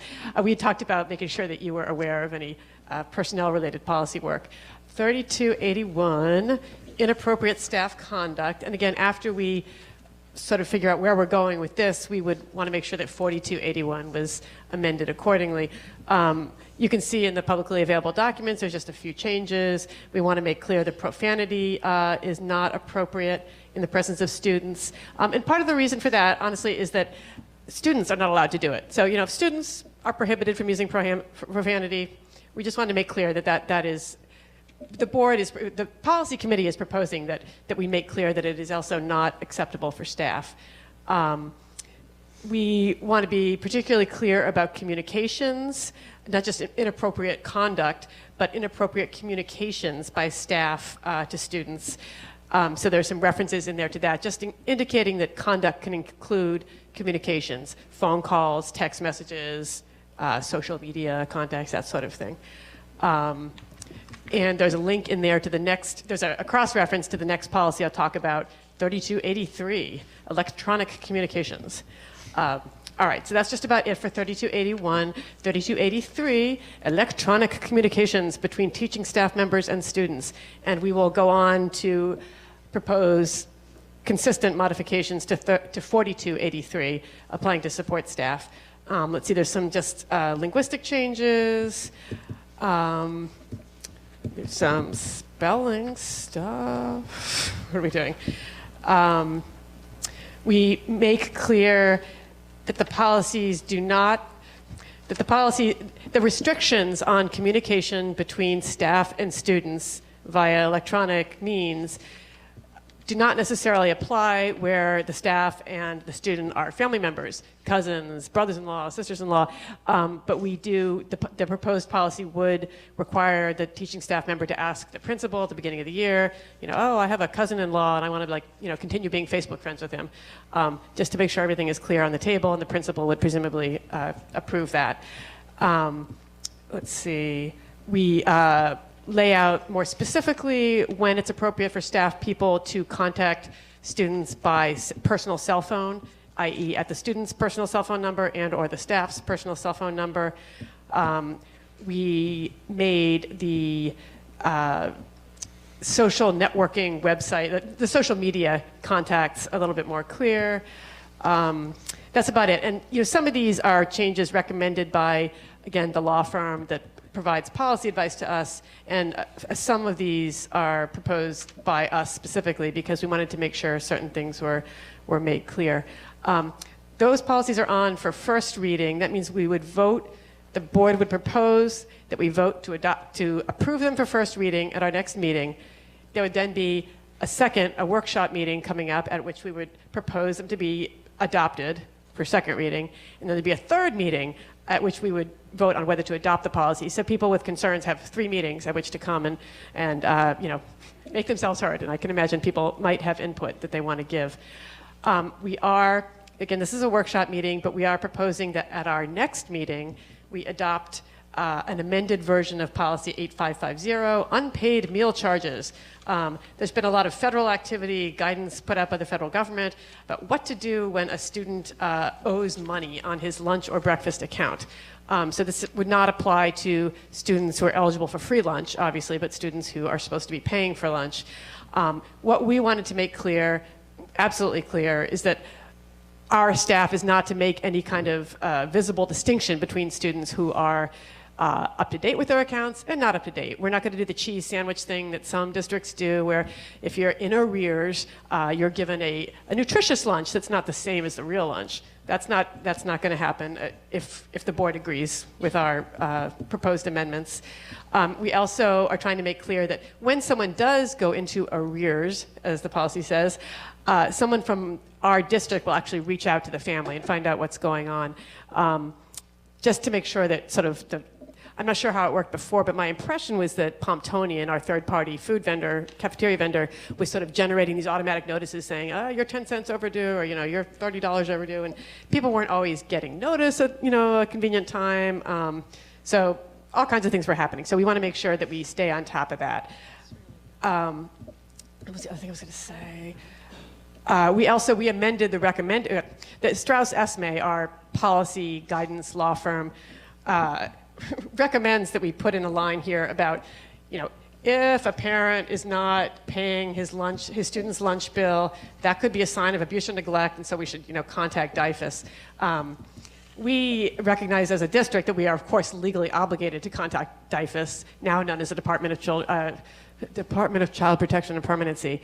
We, of course, are obligated to contact that department in the event that we suspect well, I don't know what the legal standard is, that it's reported or it seems clear to us, or whatever the legal standard is, we would, of course, report that information to that department. However, we did not agree that whenever someone is like behind on their lunch bill, the school district should be calling DIFAS to, make sure DIFAS learns about that. So we are proposing not adopting that particular feature. And I think And that we would have a school social worker reach out. yes. Oh, yes. Sorry. Right. I'm sorry. Yeah, we would replace it with something. A school social worker would reach out. So I think all the other edits are pretty minor. And that's it. Okay. Does anybody have any comments, questions, concerns about any of the amendments made to those? The only one that I had a slight suggestion on was on 3283 electronic communications. Okay. On page 4 of 5. It's a long one. I know, sorry. It's 4.3C. Oh, 4.3C. Oh, that is actually supposed to be 3, not 4.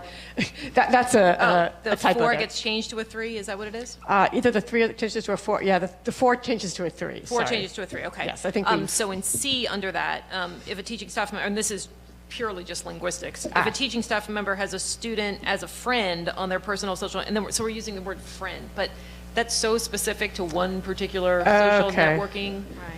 That, you're not friends with someone on Instagram or on Twitter. I think contacts actually is probably the better word there than friends, because it's, the point is that you're in connection to someone on A personal whatever. connection I'm sure with- there'll be ones in 2 years that we don't know about now, so that term is. Okay, I agree.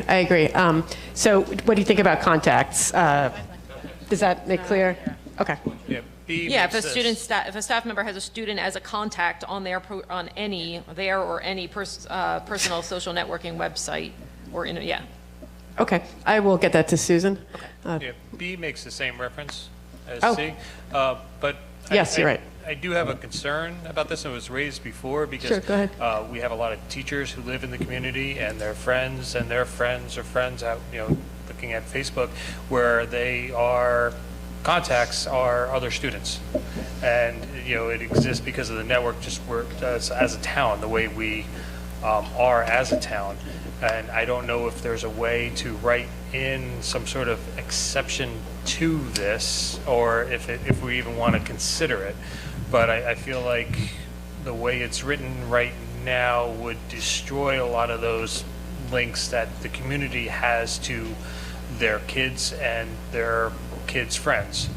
So being a friend of a friend or a contact of a contact is fine. But I mean, I guess what the policy is ruling out is teaching staff and later support staff having as one of their friends, contacts, buddies, whatever it is, a student who's currently in the district. And there's an exception for relatives.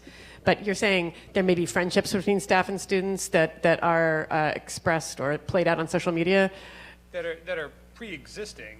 No, sure, right. Well, actually, they shouldn't be pre-existing at this point because this policy's been around since Sure. The last time we approved it was 14. So, I mean, those shouldn't really be existing. But it bothered me then. It still bothers me today, and I didn't have a way around it at that time either.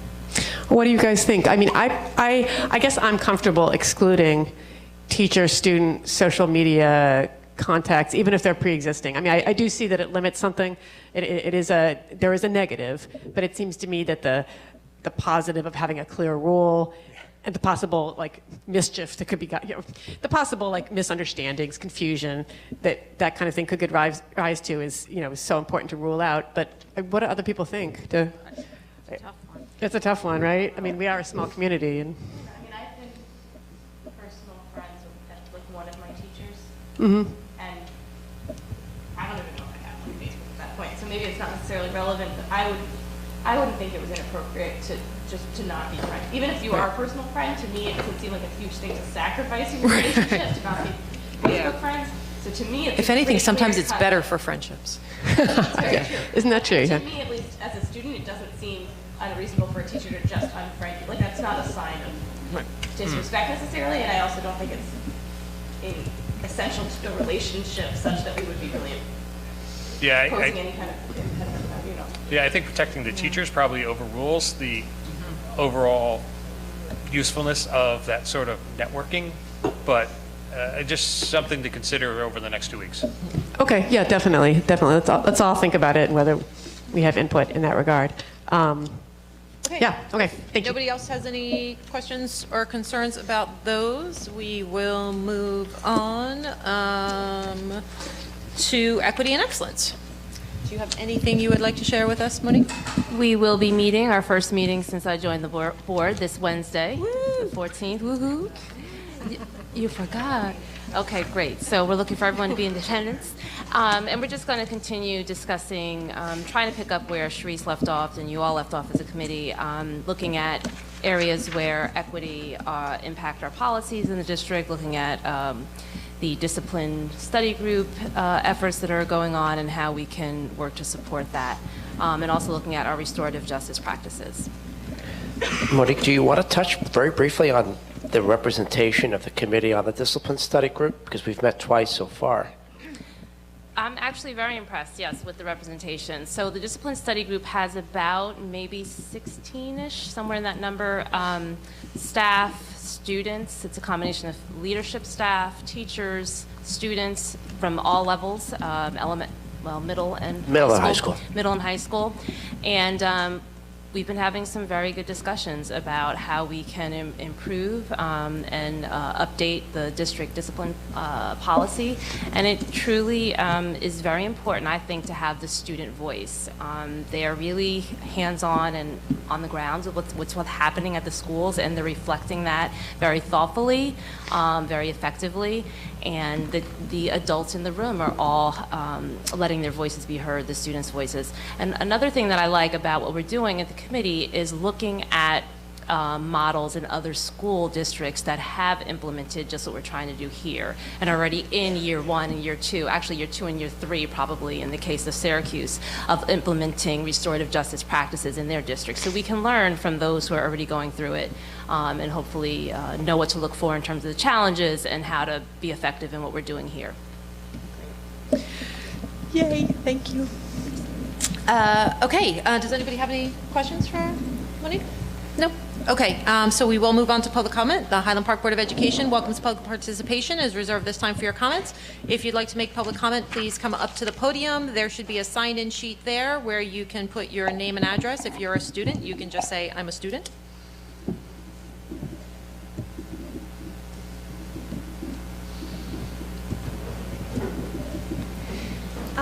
I'm a student, a current junior at Highland Park High School, and I'm here because tonight I'm... If you could just give us your name still. Emily Brzezowski.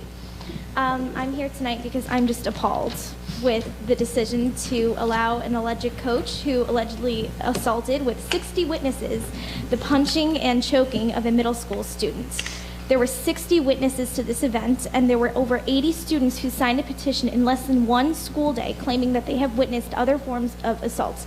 I was one of these students, and I was never given a chance to share my story. I signed the petition because I wanted to share what I have witnessed. Now, these other students who have come forward who were brave enough to actually share their stories were discredited because they were underprivileged students and they were listed as troublemakers. I'm an all-honors AP student. I have a clean record, never been written up, never been in trouble for anything, always making honor roll. So there is no way to discredit my experiences, which I have witnessed since I was 11 years old working for Ball Girl on the football team. So for those of you who don't know what happened, a middle school coach allegedly, over 60 witnesses Emily, punched, if you could direct your comments to the board, because you're giving public comment to the board. Assaulted and punched a middle school student with 60 witnesses again. And I have witnessed similar activity. I have, as my time as ball girl since I was 11 years old, when I was 11 and 12, I was on the ball girl committee. And I heard major profanity used against players, while there were me as well as younger children on the sidelines, as well as in recent years, Dr. Taylor and Principal Lassiter have been on the sidelines. I'm currently a cheerleader, and from where the cheerleaders stand on the track, you can hear the profanity. I have witnessed him fling multiple clipboards and break them on the turf surface, flinging them so hard that they actually break in half. Those acts of violence, and 11-year-old girls seeing this, as well as, again, younger students witnessing, this is a traumatizing thing that I have carried on with me since then. Again, I've heard him in school use the P word against students for not wanting to play on his team. And this is actually discredited by the principal, saying it's because he's under stress because it's a small team this year, which I just find appalling. And I feel very unsafe even speaking out tonight because students who have spoken out have faced already retaliation for speaking up against these allegations from students and faculty members. They have been treated extremely unfairly and labeled by faculty and students.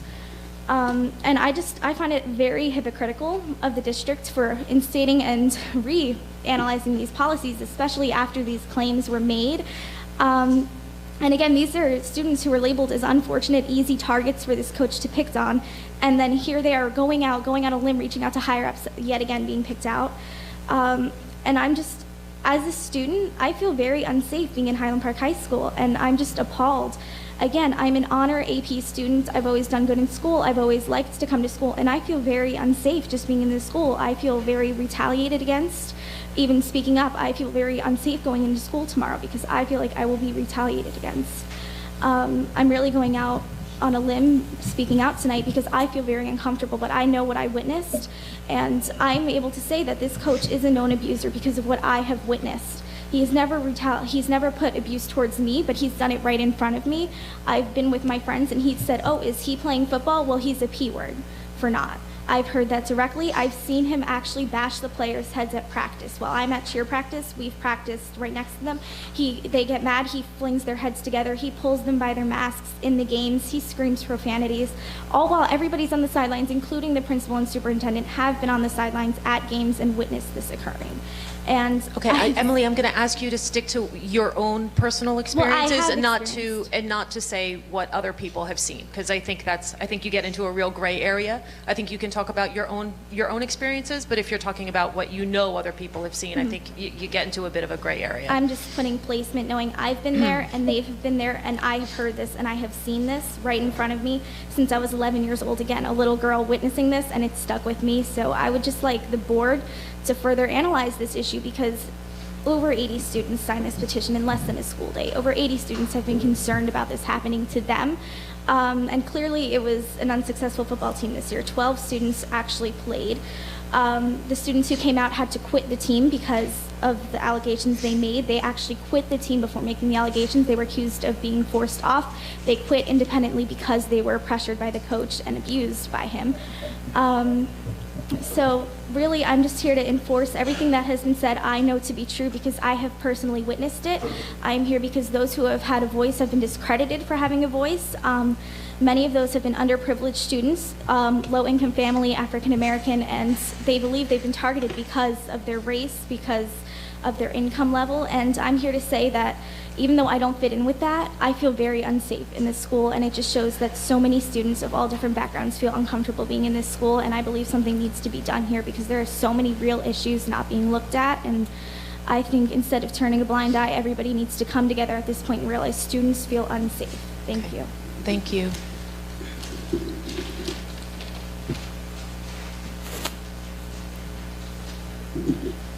Tara Canavera, 361C Crowes Road, Highland Park.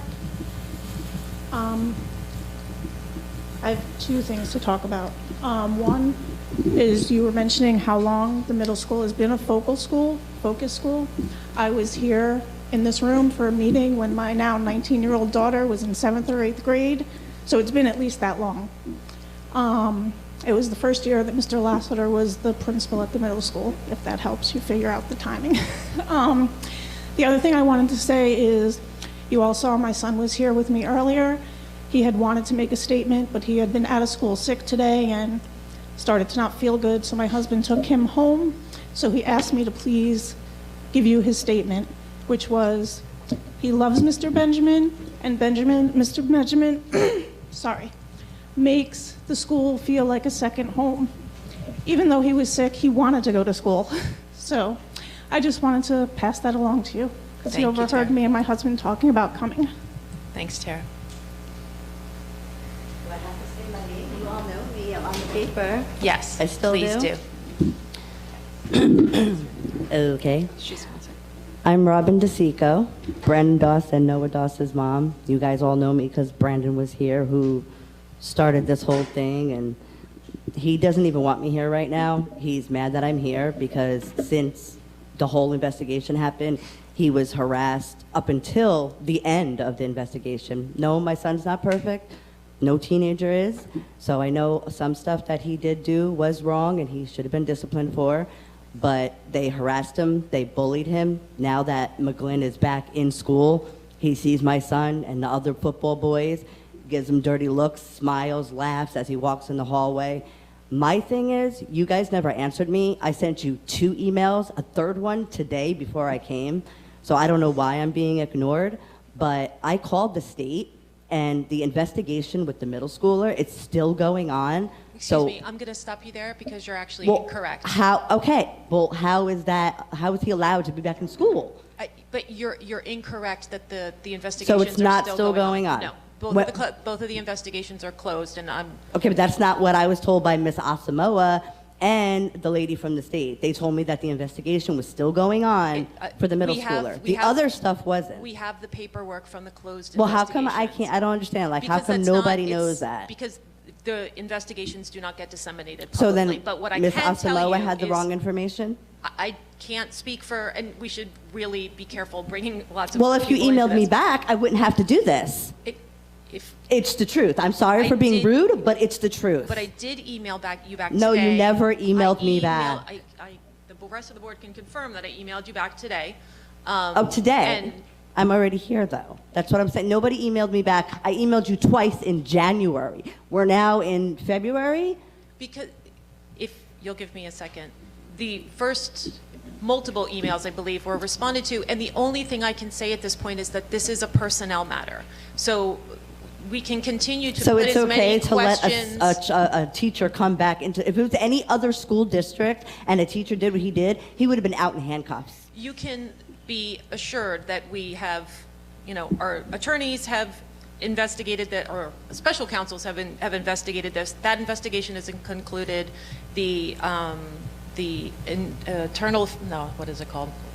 Institutional abuse, thank you, that IA tricks me up every time. Those investigations have been concluded. So Whatever, it's a lost cause. But on behalf of Mr. Benjamin, my little guy has him, and he is great. My son loves him. In the beginning of the year, my son had a problem with a student back from Irving, from pre-K, and he happened to be in that class. Mr. Benjamin had a talk with him. My son listened to him, stuck it out, and then he even wanted to help me, Mr. Benjamin, and change my son's class. He was willing to do that for me, which a lot of people wouldn't do that, especially, in the beginning of the year, whatever. And he was willing to do that. My son stuck it out. He listened to Mr. Benjamin, and just a couple weeks later on, he says, Mommy, back in October, Mommy, Mr. Benjamin was right. I can just stay in the classroom. I can just ignore this boy. And that's what he did. He is a great teacher. I work in that building. He's great with the kids. He treats them like his own. He's a good principal. That's all I got to say. Hi, I'm Dawn Brzezowski. My address is 145 Columbia Street. First, I just want to say good job to my daughter. I wish it was under different circumstances, but I'm very proud of her tonight. I'm very sorry to hear that that was the end of the investigation. I think there was a lot of evidence that did not come out.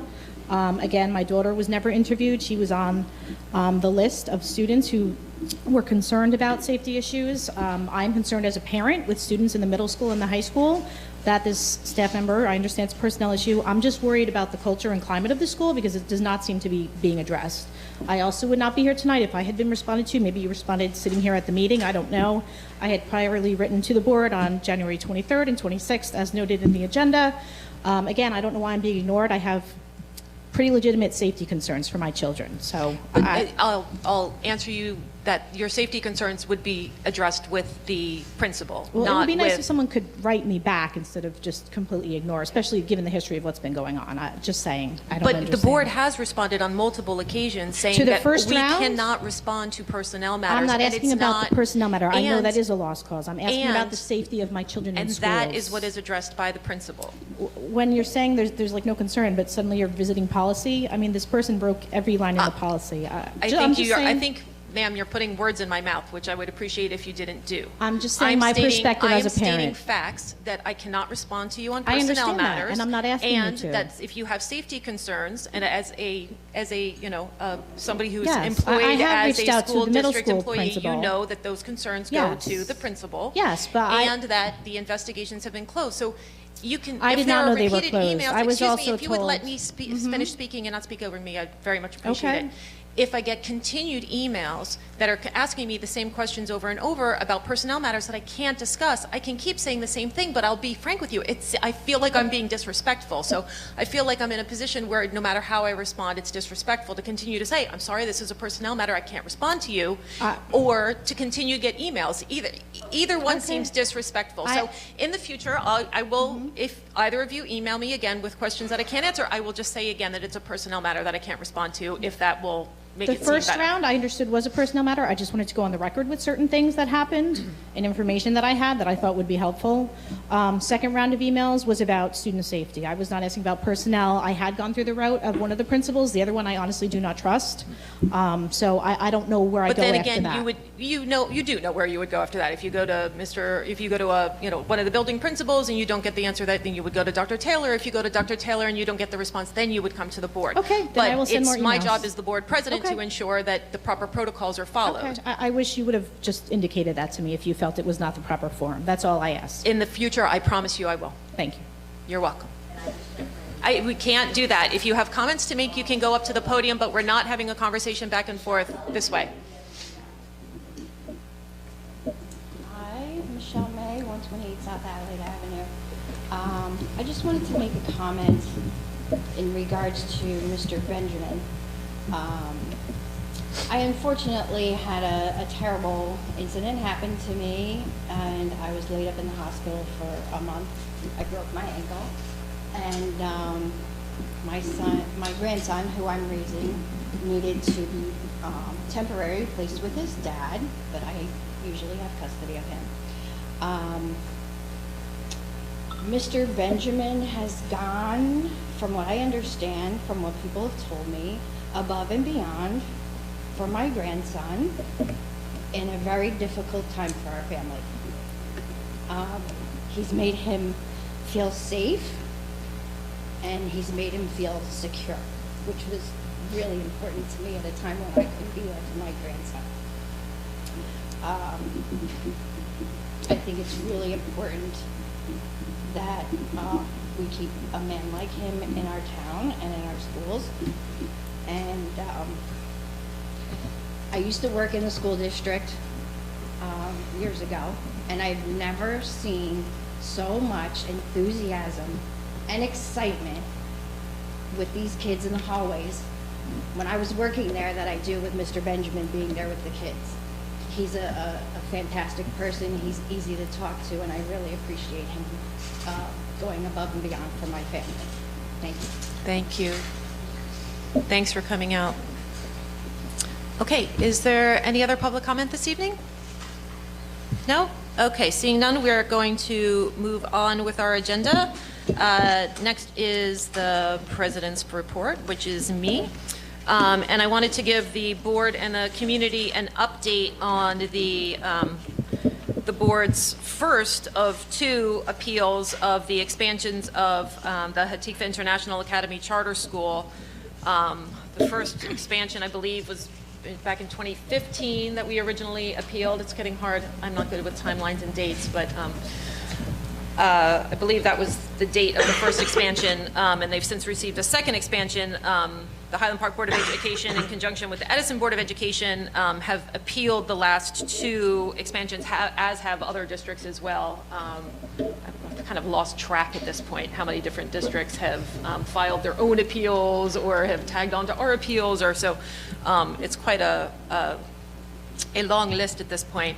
But we did recently get a decision in our first of the two appeals in which the appellate court did not side with us and instead sided with Hatikva and with the state.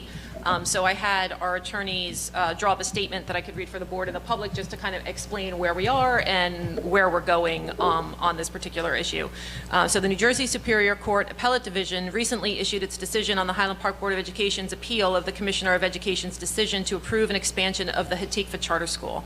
In short, the court unanimously accepted the Commissioner's position. The expansion was supported by sufficient evidence in the administrative record and was not arbitrary. So far as we can tell, that conclusion was reached with very little analysis, and it appears that the court mainly relied on the very limited scope of judicial review of state administrative agency actions, which requires that the agency head be given the benefit of the doubt. So basically saying, and this was stated in court, that the courts have never overturned a commissioner decision on one of these charter school appeals. So there's just this immense deference given to the state on these matters. So far in the appellate division. The panel also rejected our legal argument that financial responsibility for charter school attendance is limited to the district where the school is located or immediately contiguous districts included in a region of residence. So we'll talk a little bit more about that in a minute for a resolution that I'm proposing that we bring to the delegate assembly to deal with this issue, which is that Hatikva is in East Brunswick. We are not part of Hatikva's district or region of residence. So a charter school can have a district of residence, which Hatikva has, which is East Brunswick. It can also have a region of residence, which Greater Brunswick and New Brunswick, we're actually part of that district of residence. That charter school's district of residence it's located in New Brunswick, but its district of residence is New Brunswick, Edison, and Highland Park, right? So they have 3 districts as part of our district of residence. Interestingly enough, we have 0 kids at Greater Brunswick this year. We've, I think, done a fantastic job at Irving, making Irving a very welcoming place for families. And the families who had originally gone to Greater Brunswick years ago, they're now sticking with us at Irving, which I think is fantastic. And kudos to our primary school staff for making our families feel welcome there. Now, the bulk of our all of our students going to charter schools are all going to Hatikva. And as we've seen, and certainly Linda's office has seen, we have many families that come, register in the district, and then get a transfer card directly out to the charter school. So these aren't even families that we're servicing.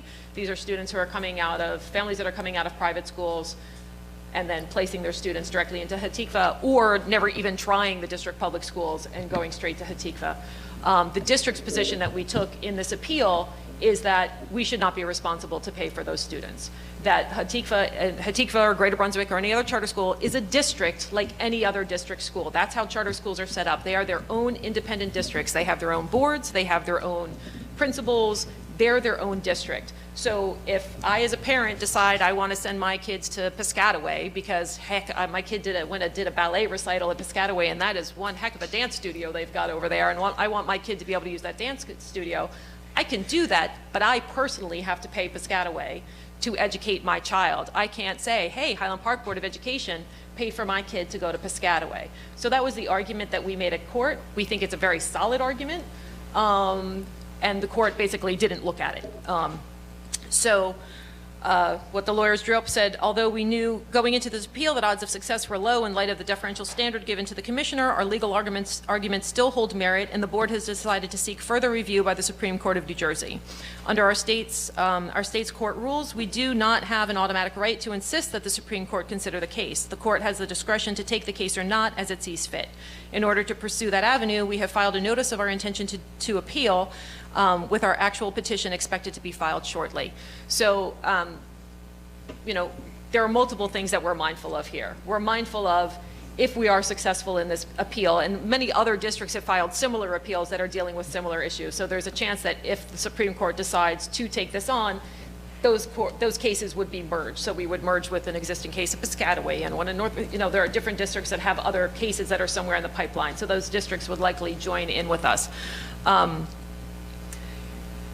The benefit that the district would receive from getting out from underneath this financial burden would be immense. That, what is it now, $350 some odd thousand that's going out to charter schools. That's not even counting the transportation for that is a little less odious because we don't have to pay, but there's still the aid in lieu transportation. So on top of that tuition, there's also transportation costs.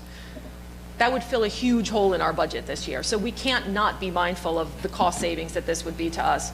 At this point, we've had these legal costs shared with other districts, which has helped defray the burden of that. And, we were very prudent in asking our attorneys how much, what would be the additional cost of bringing this to the Supreme Court. At this point, just asking them to consider it, it's basically nothing. They only had to draw up some papers that are making the same arguments. The investment there was very minimal.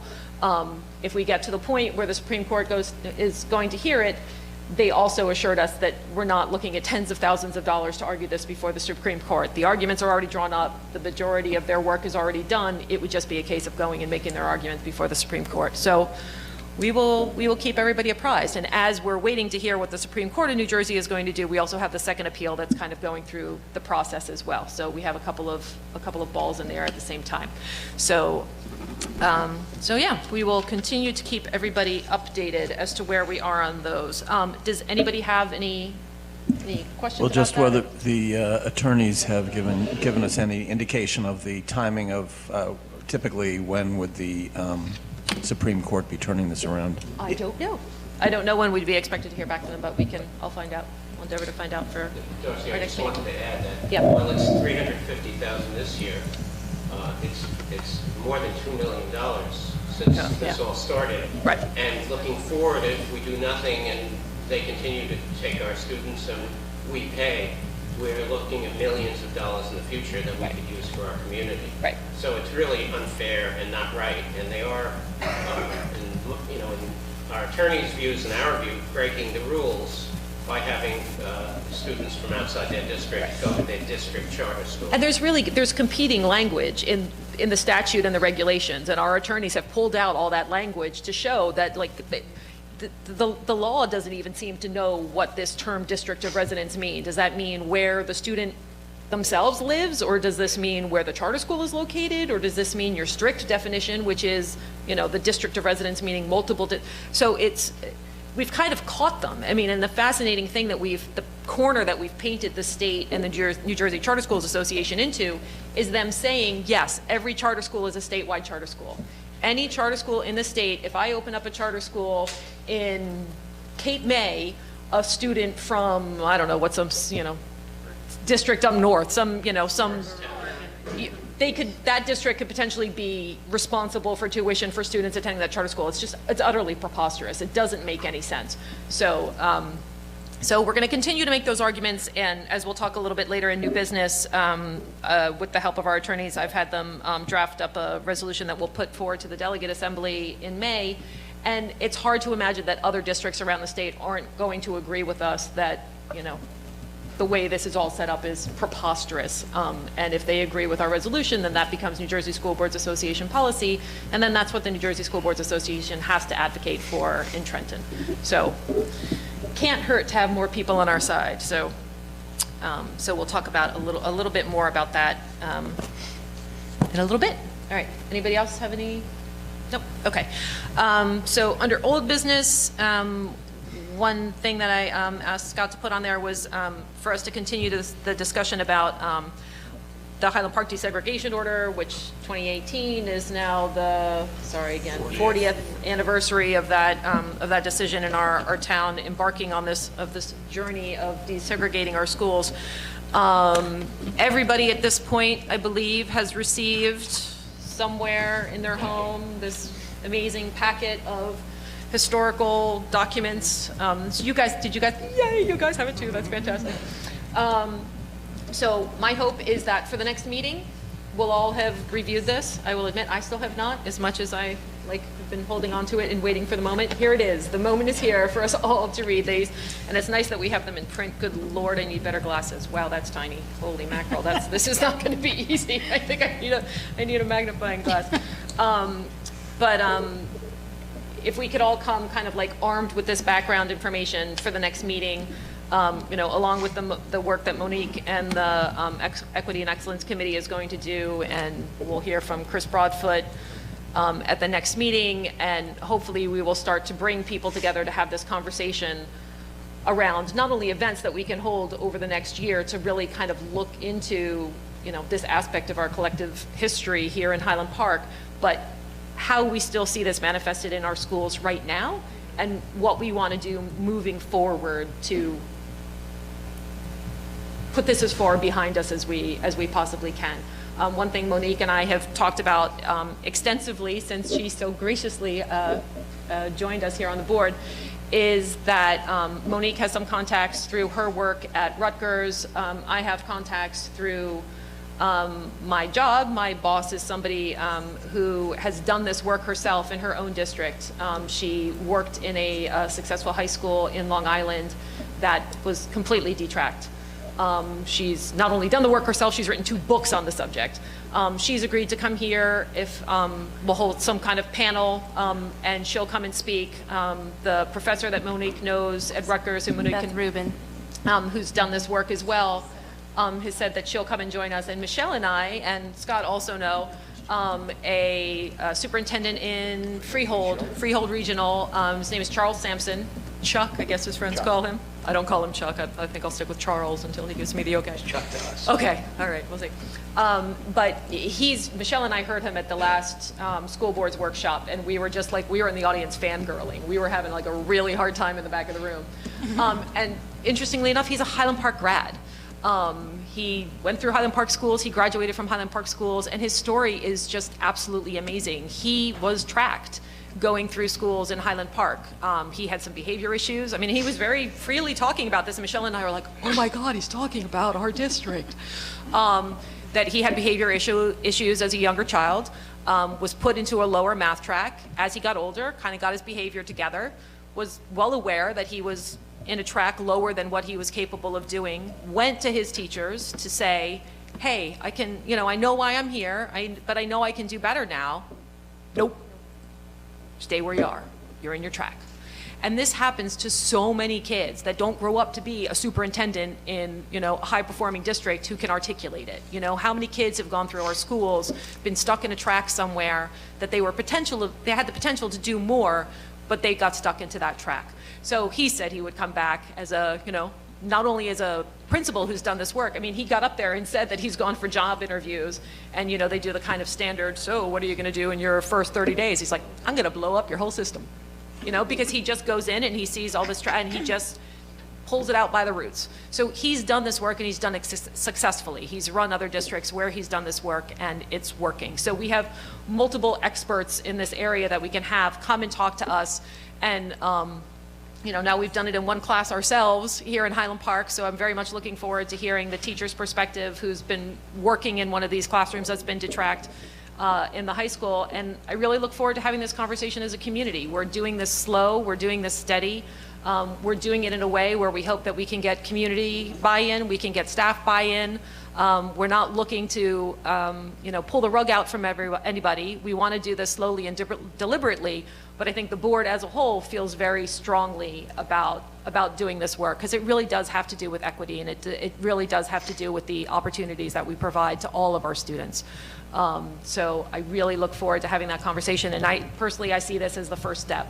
And maybe we can somehow make this available on the website. It's so hard to read. The reason we printed it up is because literally, like, this thing goes this way and that thing goes that way, and the type is like 6 point maybe at best. So, but maybe we could put it up on the website anyway, so folks could print it up themselves, and then maybe even have copies available, because you're like, well, nope. Okay, because Lucinda and Holt and I have talked about putting together a web page for this effort. Maybe we should come back to this.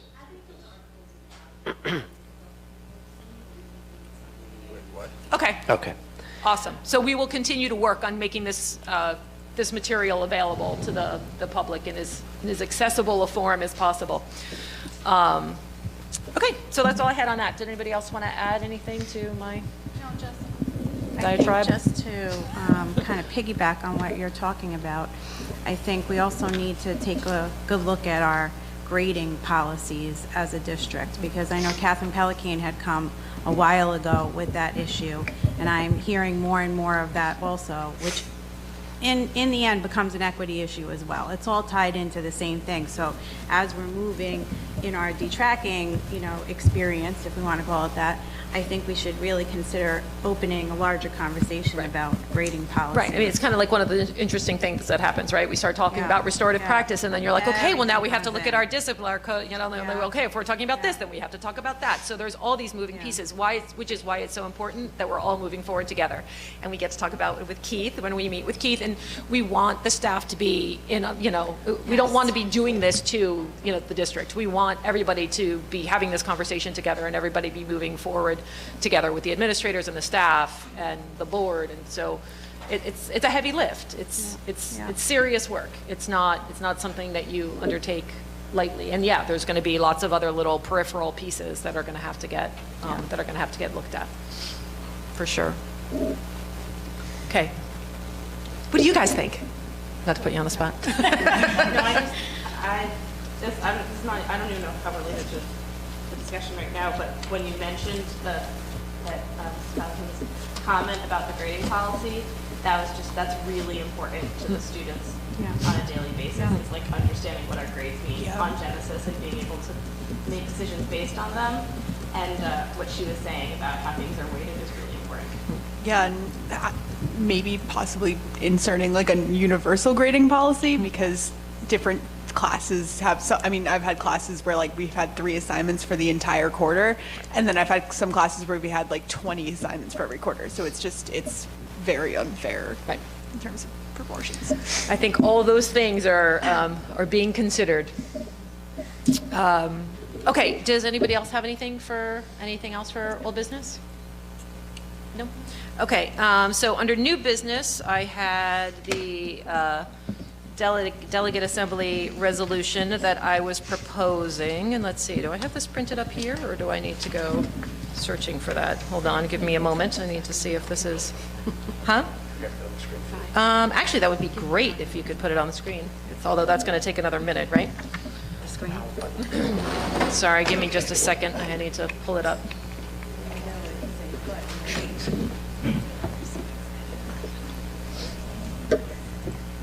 Did it end up in the agenda, Scott? Or in the drive? It's on the drive, yeah. Yeah, it is? Oh, under it? Oh, is it under President's Report? Okay, good. So I can pull it up there. All right, so I'll just read that in case anybody hasn't had a chance to read it with all its whereases and resolves, and then we can see if there's any conversation about that. So this is a resolution that I'm proposing that we adopt as a board, and then the next step would be that I go and present this resolution, or the resolution would be submitted to the New Jersey School Boards Association Delegate Assembly, and then I would go and move that this be adopted at the Delegate Assembly in May. So it reads, whereas the stated purpose of the Charter School Program Act of 1995 is to create alternative public school options for students whose communities desired such options, and whereas both the Act and its implementing regulations issued by the New Jersey Department of Education give charter schools certain rights and impose certain obligations with respect to the communities that they serve, specifically the charter schools' approved districts or regions of residence, and whereas the official position of the New Jersey Department of Education is that students may attend a charter school located anywhere within the state at the expense of the student's local public school district, regardless as to whether that district is part of the charter school's approved district or region of residence, and whereas the Delegate Assembly is the official policy-making body of the New Jersey School Boards Association, and whereas education-related policies resulting from prior Delegate Assembly and Board of Directors actions are codified in the New Jersey School Boards Association's Manual of Positions and Policies on Education, now therefore be it resolved that the Highland Park Board of Education proposes the following new policy language for adoption by the Delegate Assembly and inclusion in the NJSBA Manual of Positions and Policies on Education. The NJSBA believes that charter schools, like public schools in the state of New Jersey, should not be allowed to enroll students from outside of the charter school's approved district or region of residence at the expense of the student's local public school district. So what I asked the attorneys to do, and we worked together to do, was make this a statement that no district could possibly disagree with.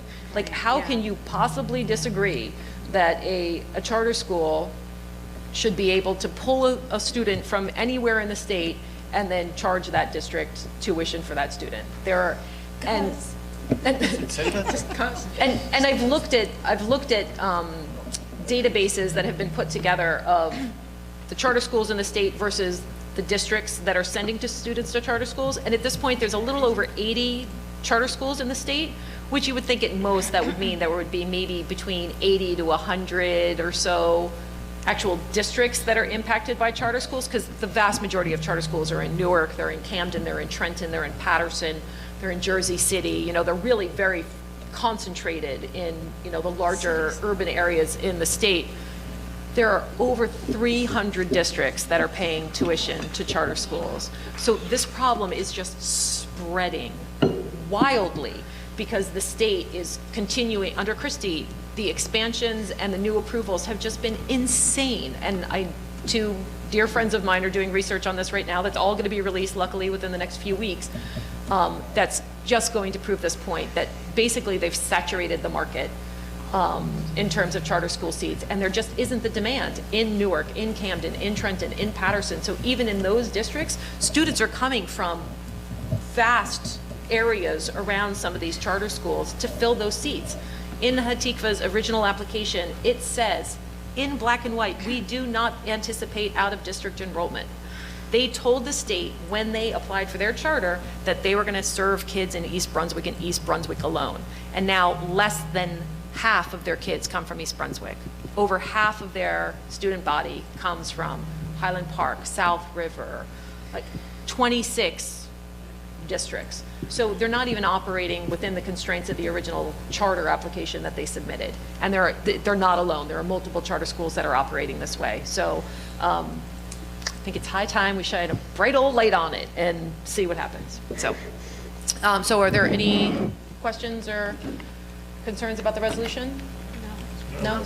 Okay, so like with our other policies, well, not like our other policies go through first and second reading. This one we would adopt at next week's meeting if everyone approves, and then Linda's office would submit that to the New Jersey School Boards Association for the consideration for the delegate assembly. Okay, so if nobody has anything else on that, does anybody else have anything else they wanted to bring up for new business? Very quick, sorry. I happen to be looking through old magazines trying to do pre-spring cleaning, and an NEA magazine popped out at me because I think the title was Don't Take My Daddy Away or something like that. So it was about undocumented, and this is all going on. I'm reading this while Harry is in the church, and so it has affected our community, and it will continue to affect our community. So this article talks about a program that, I don't remember who started. I think it was a union, obviously. It was a teachers union started it in Texas. And I think we need to look into it. It's fantastic. So they are bringing in parents and educators and educating them as to their rights. So they tell about one story where a little boy was home with his family, and they had like the school had prepared them to have this and this and this, at the ready in your house. And they also had like taped to the window where he could see it, what to say to the ICE agents when they knock there that could stop them from coming into the house. Like all these kind of not so difficult things that families can do to protect themselves and their children when ICE comes to the town. So it's definitely worth looking at for us since we've had an Can you send that information to me? And I've seen other articles recently about how many teachers are DACA recipients and how many teachers. It's horrendous. It's horrible. Absolutely horrible. And thank you so much for bringing that up, because when you were talking about policy, I meant to bring this up with you. I've had a couple of folks reach out to me about organizations in the state that are working on immigration issues that want to talk to folks in the district about suggested policies. So specifically, Ellen Witt reached out to me wanting to talk about policies that the New Jersey Alliance for Immigrant Justice want to suggest to school districts, and obviously think Highland Park is a great place to start because we've kind of ended up being at the epicenter of this, not just in the state, but someone on the national level as well. So would it be okay, Ann, with you if I put her in touch with you okay. Thank you. Fantastic. All right, sorry, I even pulled it up on my computer so I could bring that up when you gave your policy report, and then I got sidetracked, so thank you, Ruth. Okay, anything else for new business? No? Okay, so we will move to our final public comment. The Highland Park Board of Education welcomes public participation. Has reserved this time for your comments. Does anybody else want to make public comment? Mr. Presti.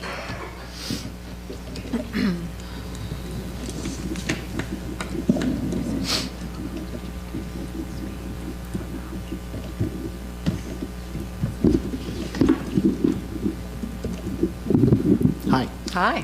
I just have a few quick things. Sorry.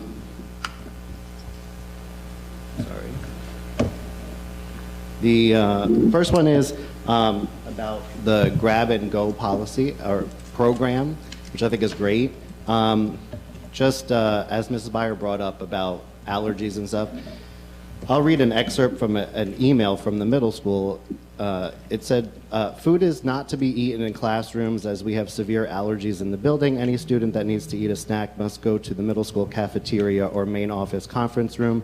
This includes staff as well. Any staff member that has to eat a snack must do so in the teacher's lounge, cafeteria, or conference room. So maybe there is either you have to lighten up on that directive or come up with another alternative if kids are going to be grabbing and going to their classroom.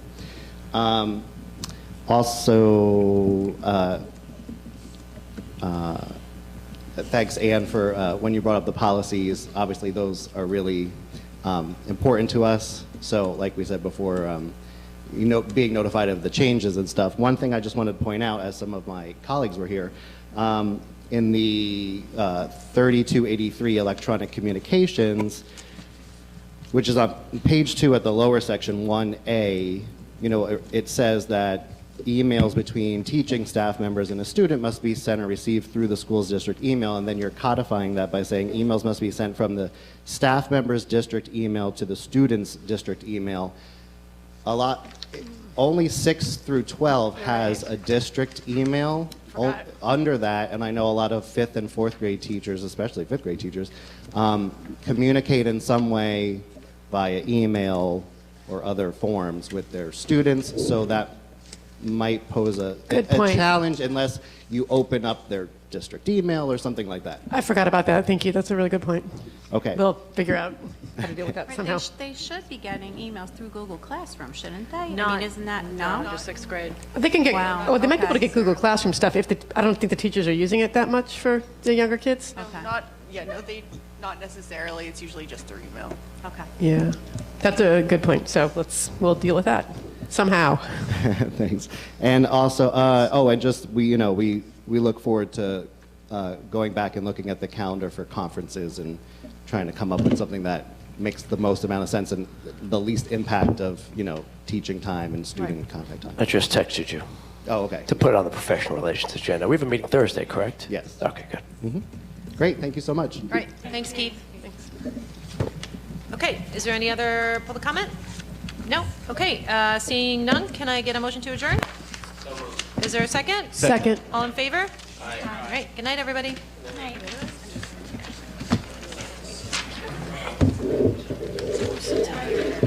Yeah. I'm telling you. Do I feel any? Oh yeah. Thank you. Just full from all the cake. I got to sign